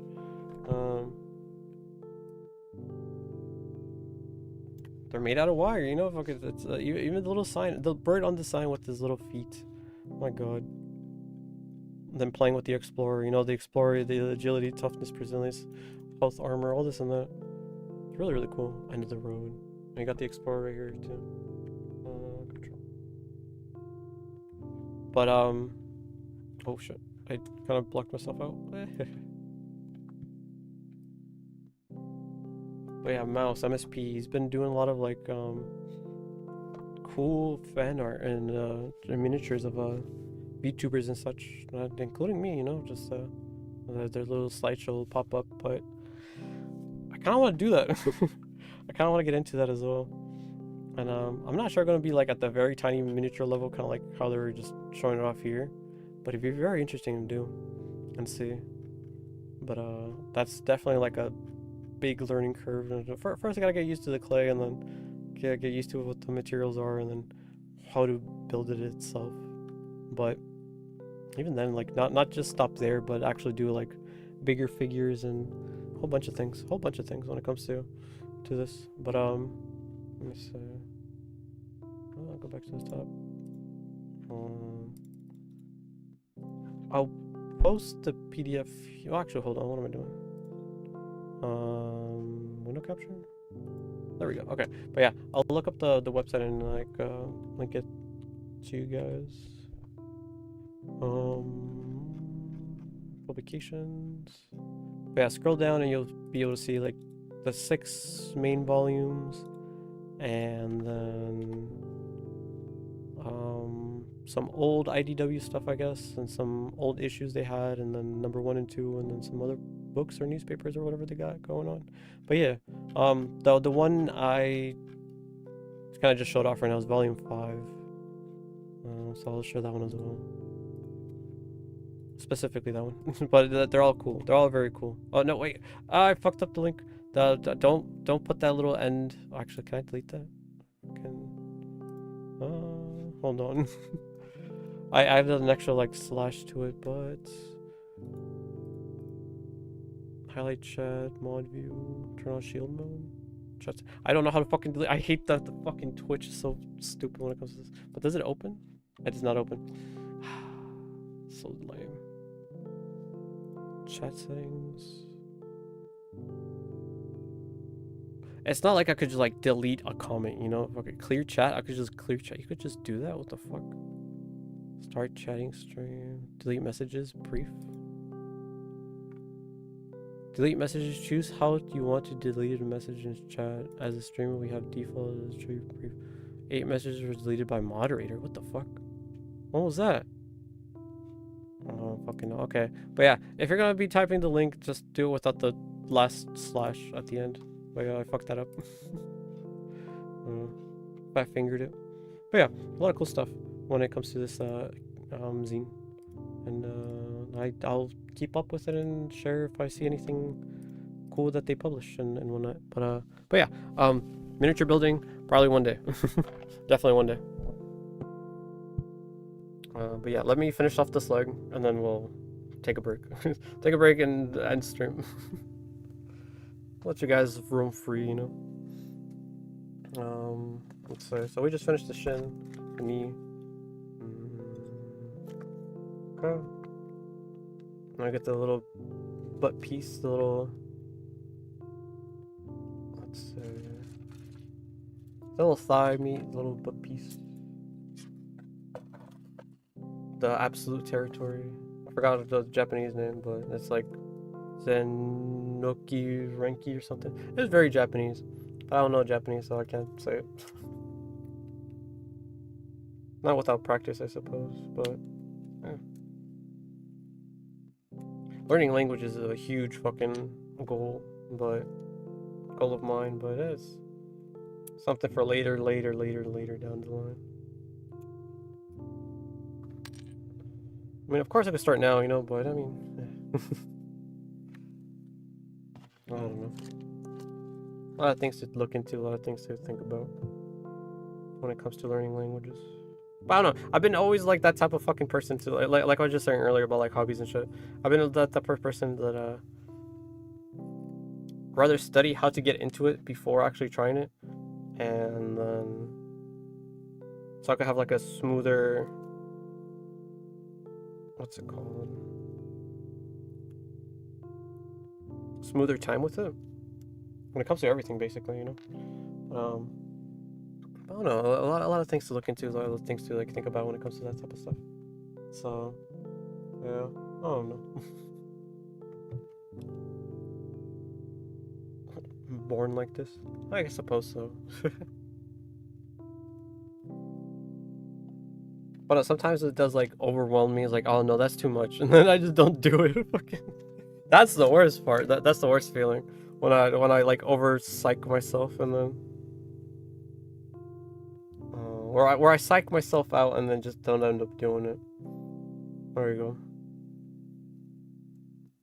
Like I can't handle this and I just don't before even starting, you know, fucking, because I like delve too deep into it and then like, oh man, well that was fun, I guess, learning about this language or that language or this culture, that culture, this hobby, that hobby, and then, well, no, sometimes you just really do have to jump into it and then go with it. Learn as you go. That's usually the best way of doing things. You will fuck up regardless of how much prep time you have.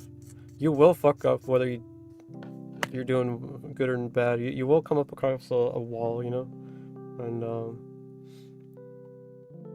that's just something you gotta like accept. Accept and realize that you're gonna fucking struggle with. Because if it was something easy, you know, then everybody would be doing it. So, but no, not everyone's learning a new language. Not everyone's getting to hobby stuff, and not everybody's doing X, Y, or Z. You know, they're doing what they feel they're comfortable doing. Sometimes that's out of your range, and sometimes it's out of what you're doing is out of their range, and so on and so on. But as long as you're doing it and enjoying it, that's all that matters, really.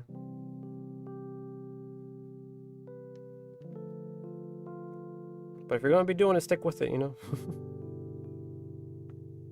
When something gets in the way, don't put it off for too long. At least that's how I see things. If you gotta take a break, then go for it, but always come back to it. Always come back to it and finish it or see through it and whatnot. But yeah.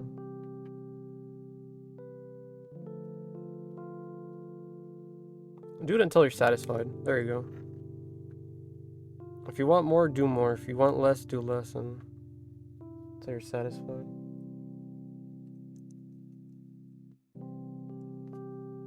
My words of wisdom, I suppose.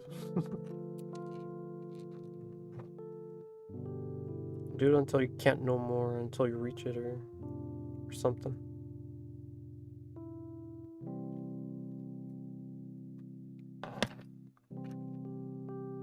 Well, I'm gonna be annoying now, fucking. Now I'm thinking about it. I'm gonna be going to people's streams and be like, give me a words of wisdom, you know? Give me something to live by. See what they could come up with on the spot. Sometimes they do have some words of wisdom, you know? Fucking some motto they live by or something that they believe and hold true and whatnot, but other times they're just on the spot and they see what funny hilarity ensues, you know?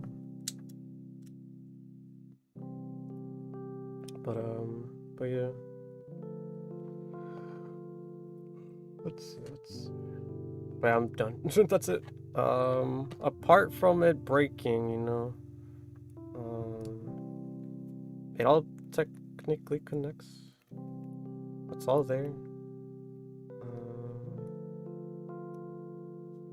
The leg is a little locked for whatever reason. The knee, I mean. Figure that off stream and then fix the broke piece on stream as well. I'll make her pose with her knee bent.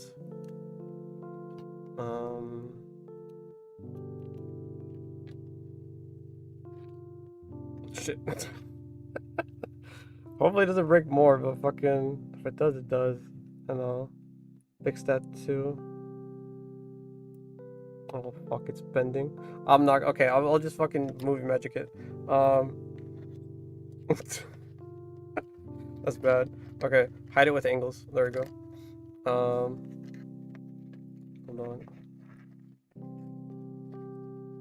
Oh, fuck. You guys are gonna see how messed up my table is. Oh, I guess not messed up, but how cluttered. There you go. That's the better way of putting it. Put her behind the table. There you go. Fuck. No, fuck. That's bad too. Stand up this leg. Have her stand up this way. Have her lean up against the table. What am I doing? Okay. Perfect. And now have this leg like this. Hide the broken piece. Move this.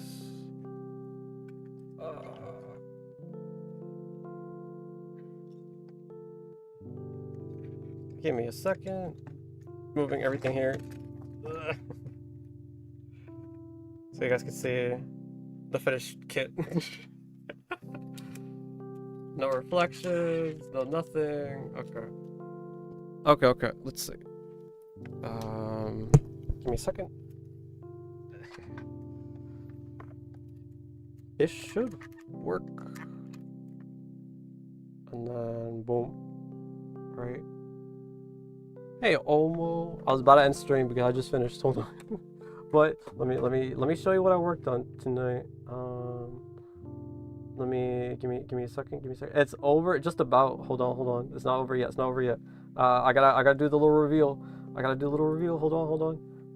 Where the fuck is Logitech? There we go. Deactivate. Activate.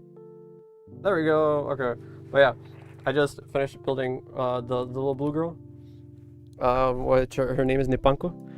It's my second girlfriend in my harem now. The green one over there is Kyusai. Not Kyusai. What am I saying? Kurubuki. Yeah, Kurubukiko. And but yeah. Oh my god, so cool. But yeah. Don't mind her leg. It's not broken. But yeah. But that's the scene, and then that's my table right now. It's kind of gross. It's kind of just all over the place. Oh yeah, fucking Churl. You've been telling me to clean my fucking PC, but fucking it's all fucking nasty and dusty and shit. Yeah, I'll get that clean one day. Tomorrow. But yeah, that's what I got going on right now. But I got Pepsi can over there, and then my primer and all the little bits. Why does it have a panel over it? Okay, because at some point the PC got too stupidly hot, and so I was like, you know what, let me just remove the panel, and then I just removed the panel, and then it's like it started working better, And then I guess it just, I mean, being open, you know, it gets dusty, and then oh yeah, there's even cobwebs in there too. Hold on, let's see if we get that picks up. Yeah, you can see the cobwebs and shit. That's bad. That's bad. I know, but you've got birds nesting quite literally. There's like cobwebs on the fucking crane actually. God. I should do that because my PC gets hot like constantly at 80 degrees. 80 degrees. Mine gets to like 120. Even without the panel, dude. Fucking. And then I start trying to run Fortnite and then it crashes, you know. But that's for another day. Yeah. But then I realized like it's so because it's overheating, it's fucking up my graphics card, and then like it starts like. I don't know how to explain it, but it's like confetti. If you look like a overheated graphics card on Google, you'll get some images like, or there's like specks all over somebody's like monitor, of like different colors and stuff. Actually, I could just pull it up. What am I doing? Hold on. And when I try to run Fortnite, it only happens on Fortnite too, for whatever reason. Any other game I try to run, whether it be single player or other multiplayer shooter games and stuff like that, like Call of Duty. I haven't played in a minute, but at the same time, I've never had this problem until fucking Fortnite. And so, overheating graphics card, if I remember right. GPU overheating.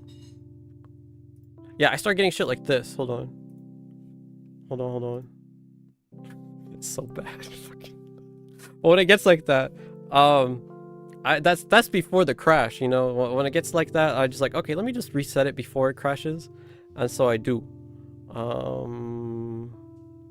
Give me a second. Capture glitched and garbled display on a workstation laptop, defective graphics card that overwent extensive overheating from use in a hard environment. Bam. So you see all these little specks and shit. That's what happens. That's what was happening earlier when I was playing Fortnite. For the first game, like I like opened up the game, and like in the loading, like as the game is opening, that started happening, and I was like, nope, I gotta mute and then reset my PC. Fucking, this is bad. I know this is bad, but I was just like, let's push forward, you know, let's push forward. And so then I open up like the graphics card thing, and I boost up the fans, and then it goes from like 120 to like 70, 80. But I gotta like max out the fans and kind of like make sure there's airflow. Oh man. But no, every so often like that won't even happen, you know, the little pixelated stuff won't even happen. It'll just like go to black and then just like crash my PC. But it hasn't done that this season. But the season just started, and I just started playing again in a good while. But it's probably something I gotta be more aware of, huh? I used to get this in my old PC middle school. They didn't have a GPU inside of it. Ah, damn. I probably either have to take better care of my PC or get a better GPU or something. Because it's like this is what it looks like earlier today. Well, I mean, apart from that, I mean, I'm streaming on both YouTube and Twitch. 2 monitors, this and that. Got a couple things open in the background. And it doesn't seem like it's stressing out my PC. I say that without really knowing. But at the same time, like, I don't know. I just gotta be careful around Fortnite. That's all I gotta be doing. But yeah. Overheating graphics cards is what I ended up finding out was like the problem. And but yeah, every so often I just like all these little spotted pixels and whatnot. And it sucks. It definitely sucks, but what can you do? Well, it's stuff like that. Well, whatever. It's solid.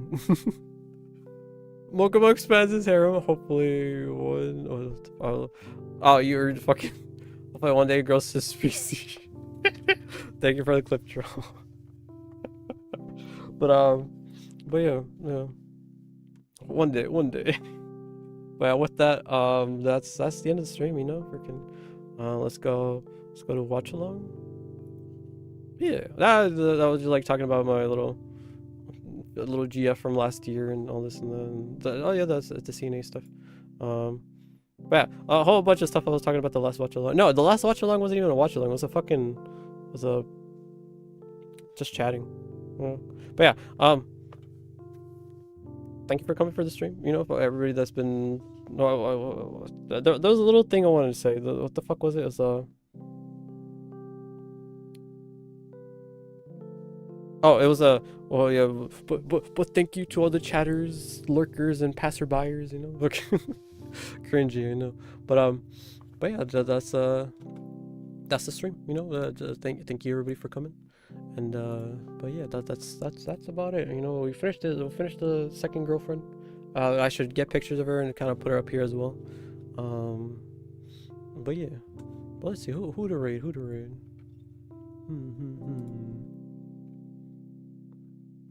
Oh, I seen an art stream. I haven't popped into this person's streams in a minute, so I'm gonna go raid them. You know, I'm gonna go raid them.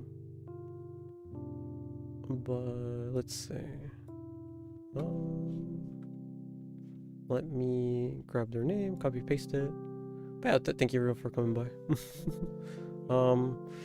No stream tomorrow, but there is gonna be a stream Thursday. Thursday is gonna be going to go over an art book. Actually, I did say. Actually, let me pull up their Twitter. They've been popping up. They were popping up quite a bit on Twitter a while back. Fuck, what was her name? Hold on, give me a second. I'll go grab their book. I mean, I could show off the book right now, but okay, it's a zine, but they made it's like high quality zine. The paper's like not laminated, but like it's glossy, and the hardcover book and all this and that is really really cool. But hold on.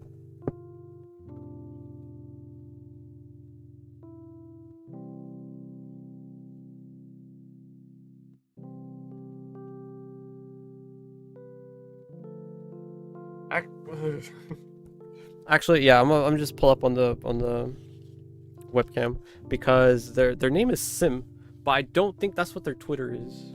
I'm pretty sure their Twitter is something else. But let me see if their Twitter just pops up immediately in the book. Nope. Okay, I'll type in Sim, see if it pops up. Sim.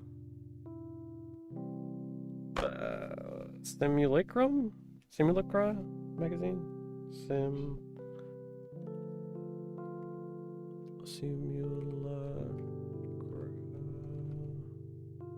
Yeah, they're going under some other name. I forgot what the Twitter is, but I'll just show off the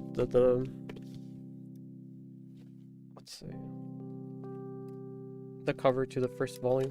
But I got both volumes. It was pretty hype, pretty worth it. I do enjoy and did enjoy going through this book. A book and zines, I guess. They go by zines, but I think it's more of a book because it's like super high quality. quite a bit. Hand cam. Okay, I could close this, open this. Wait, hopefully that's good. Fuck. Okay, hold on. Where's Sledge Tech? Deactivate, activate. But yeah, this group. Forgot their name, but that's what we're gonna be covering on Thursday. But yeah, they were popping off quite a bit on Twitter, and it was pretty cool stuff. And I was kind of hyped, and then I saved their post. Oh yeah, I have it saved. Fuck, I could just probably pop it up like that, but I have it saved, and then eventually I got some cash, and then I got the books. But hey, welcome Eddie. I was about to raid someone. I just ended the stream. Okay, we'll do some. But yeah, welcome raiders. Oh, Max, welcome. I hope you guys had a good stream. I know you guys were doing like demos and stuff. I'm holding my webcam, hand cam, so it's away from my stump, so I won't be revealing my face. But yes, yeah, welcome raiders, welcome Rinsoft, Toxic, welcome Manny, welcome Grim Black Souls, Snacks, and Gozu Tero. Yeah, welcome in everyone. But yeah, I was just ending stream. I just finished building my harem, you know. Actually, let me jump over to watch along real quick. But yeah, for last Valentine's Day, last year, around the time where I debuted, I got myself a little girlfriend. You know, I built myself a little girlfriend. You know, like hold on, let me. Her name is Kurobukiko. You know, the really cute kid, and I built myself a little girlfriend. And here's some fan art of her. You know, just here she is, my girlfriend. And so then, oh yeah, cute Akira. Oh yeah, I painted her. I'll pull up that as well, you know. Okay, but let me go back to headcam. Yeah. So but yeah, this year I got myself into some trouble. You know, I got myself into a love triangle and built myself another girlfriend. But yeah, I built myself another girlfriend, and but yeah, now we have holding the webcam with my legs. We got Bukiko, and then Nipako from Frame Arm Girls, both of them. Akira, I just had right over here. Yes. Bam. I not spray painted, but airbrushed her like last year. The kit's still up, and I got my stack of cans. Okay. I should probably toss that out, but yeah, they got Akira back in the background, and then as well as yeah, and me, and then you also have me. A lot of cool things going on, but yeah, I am a white mage stuck in a stump. I do a lot of hobby focused, creepy horror type of stuff, you know, the freaky stuff. But yeah, I try to at least. Recently, as of late, let me go back to the little watch along. This one right here. You can see the fuck. The mouse is fucking up. But recently I've been doing a lot of like CNA health, helping out the elderly and whatnot. It's been very fulfilling, very humbling, very eye-opening experience, and I'm in and out of make her sex, please. What the fuck? I can't because I fucked up her leg. She doesn't have a leg. Fucking I fucked up her leg. I like broke it. But one of these days. But welcome in, welcome in. No. Yeah, it's pretty bad. But I have amputee fetish, base to base. I respect it. She was a nugget just early today too. But we gave her limbs, you know, but then broke one of them, and I gotta fix it off stream now, you know. But yes, I am a hobby focused streamer when it comes to like miniatures. You know, I got some Necrons over here. A little dusty, like my PC, but we don't talk about that. But yeah, I got my little Necrons. I painted some on stream. I painted Akira. I painted myself. I built Kuribuki, and then I built Nipako, and then on Wednesday I'm gonna be not streaming because my neighbors have their yard workers and my dogs go crazy. And so Thursday we'll go over some a very popular zine that was on Twitter that was trending for a minute, and they released 2 volumes. I have both of them, and I'll be covering that on Thursday. You know, covering them both on Thursday. But they call them zines, but they're more of books because they're like hardcovers. Pretty nuts. Pretty high quality stuff. You know, a lot of interesting arts going on. But let me see. I'm like holding the mic and the fucking camera. It's pretty bad. But there we go. I was not ready because I was about to raid, but but yeah, we'll do like a semi-dual raid, I guess. How do I pause it? Caught you off guard. No, quite literally, yeah. But yeah, but thank you, Manny. I'm give you a shout out. Give me a second. Give me a second.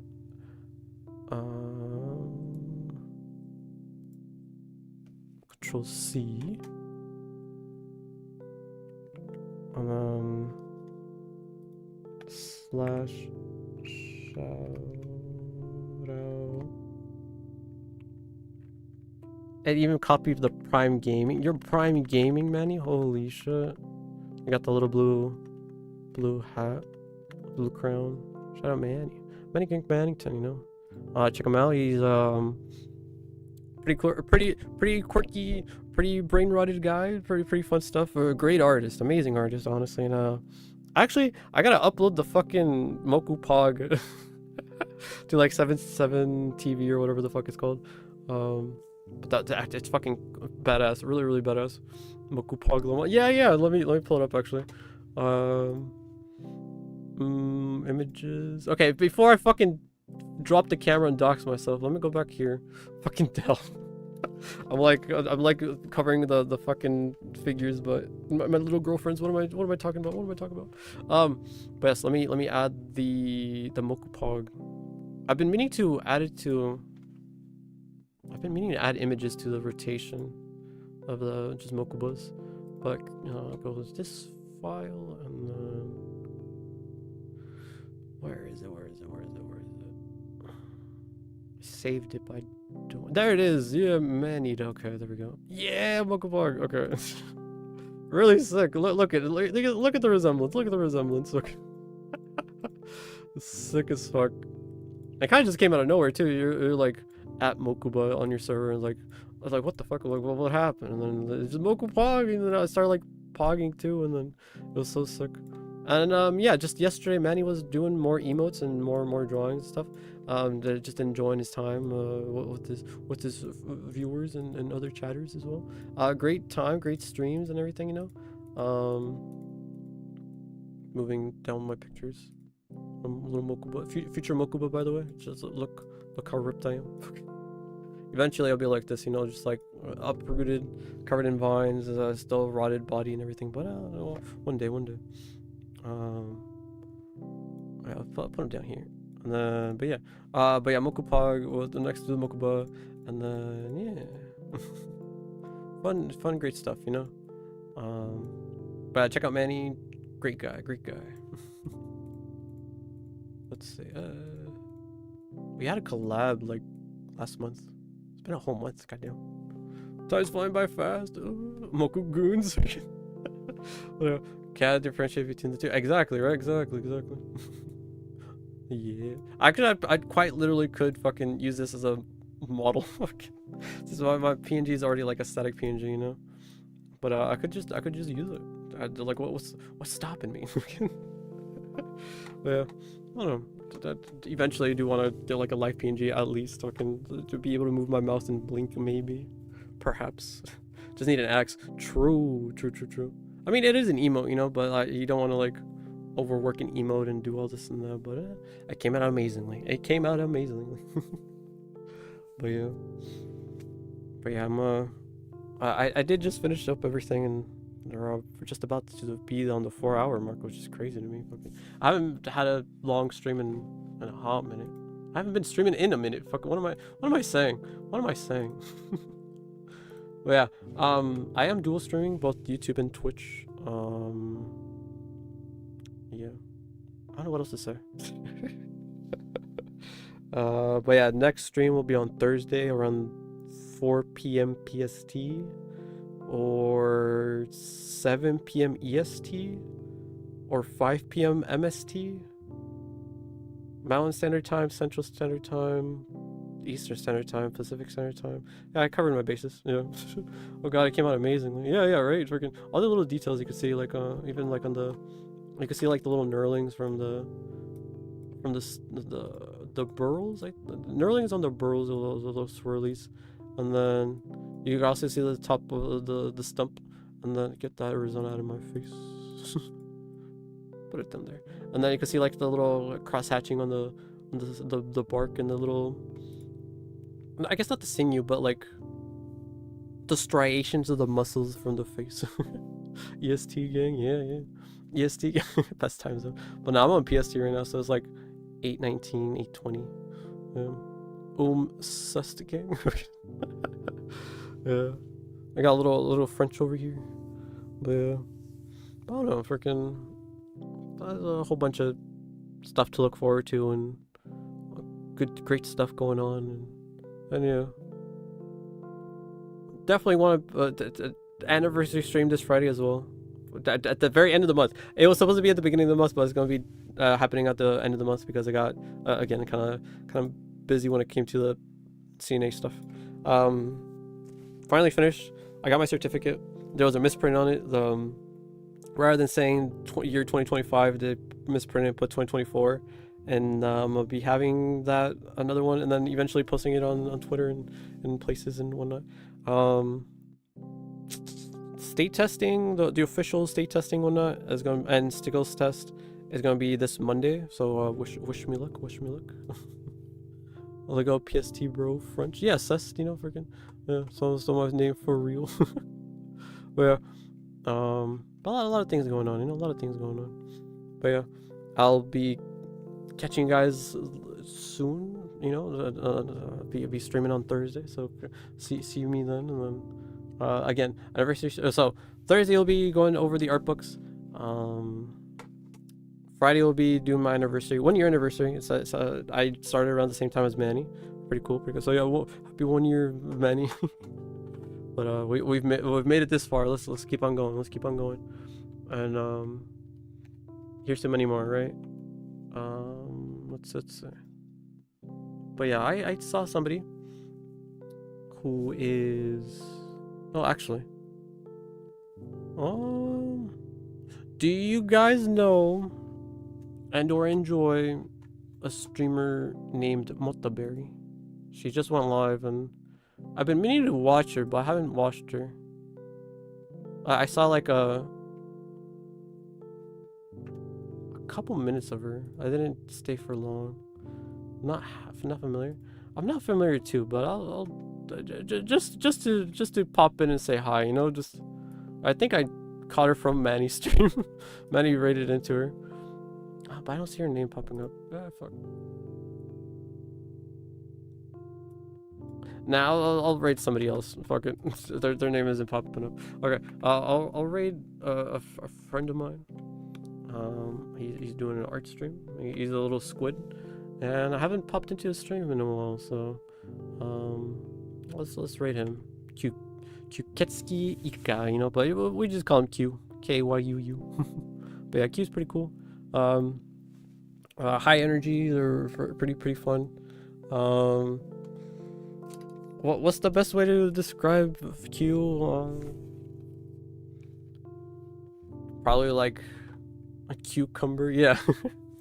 Actually, yeah. Let's say the raid message would be chopping the squid and then chopping the squid, because if you chop it, like if you chop a squid in its neck, it like dies and turns translucent, which is pretty cool. Chopping the squid. So let's go like that. Chopping the squid. That's the raid message. Yeah. Or we'll come in just chopping them. Let me clear. Yeah, let me be clear. Chops. Fucking copy. Yeah, that'll be a raid message. But yeah, take it easy, everyone. Thank you, Manny, again for the raid. It's a third party. I know he left a while back, but thank you for his raid as well. And then but yeah, thank you everybody for coming for the second part of the telenovela of Los Axes en tu Corazon, parte 2.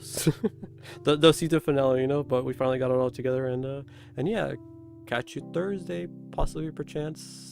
See ya.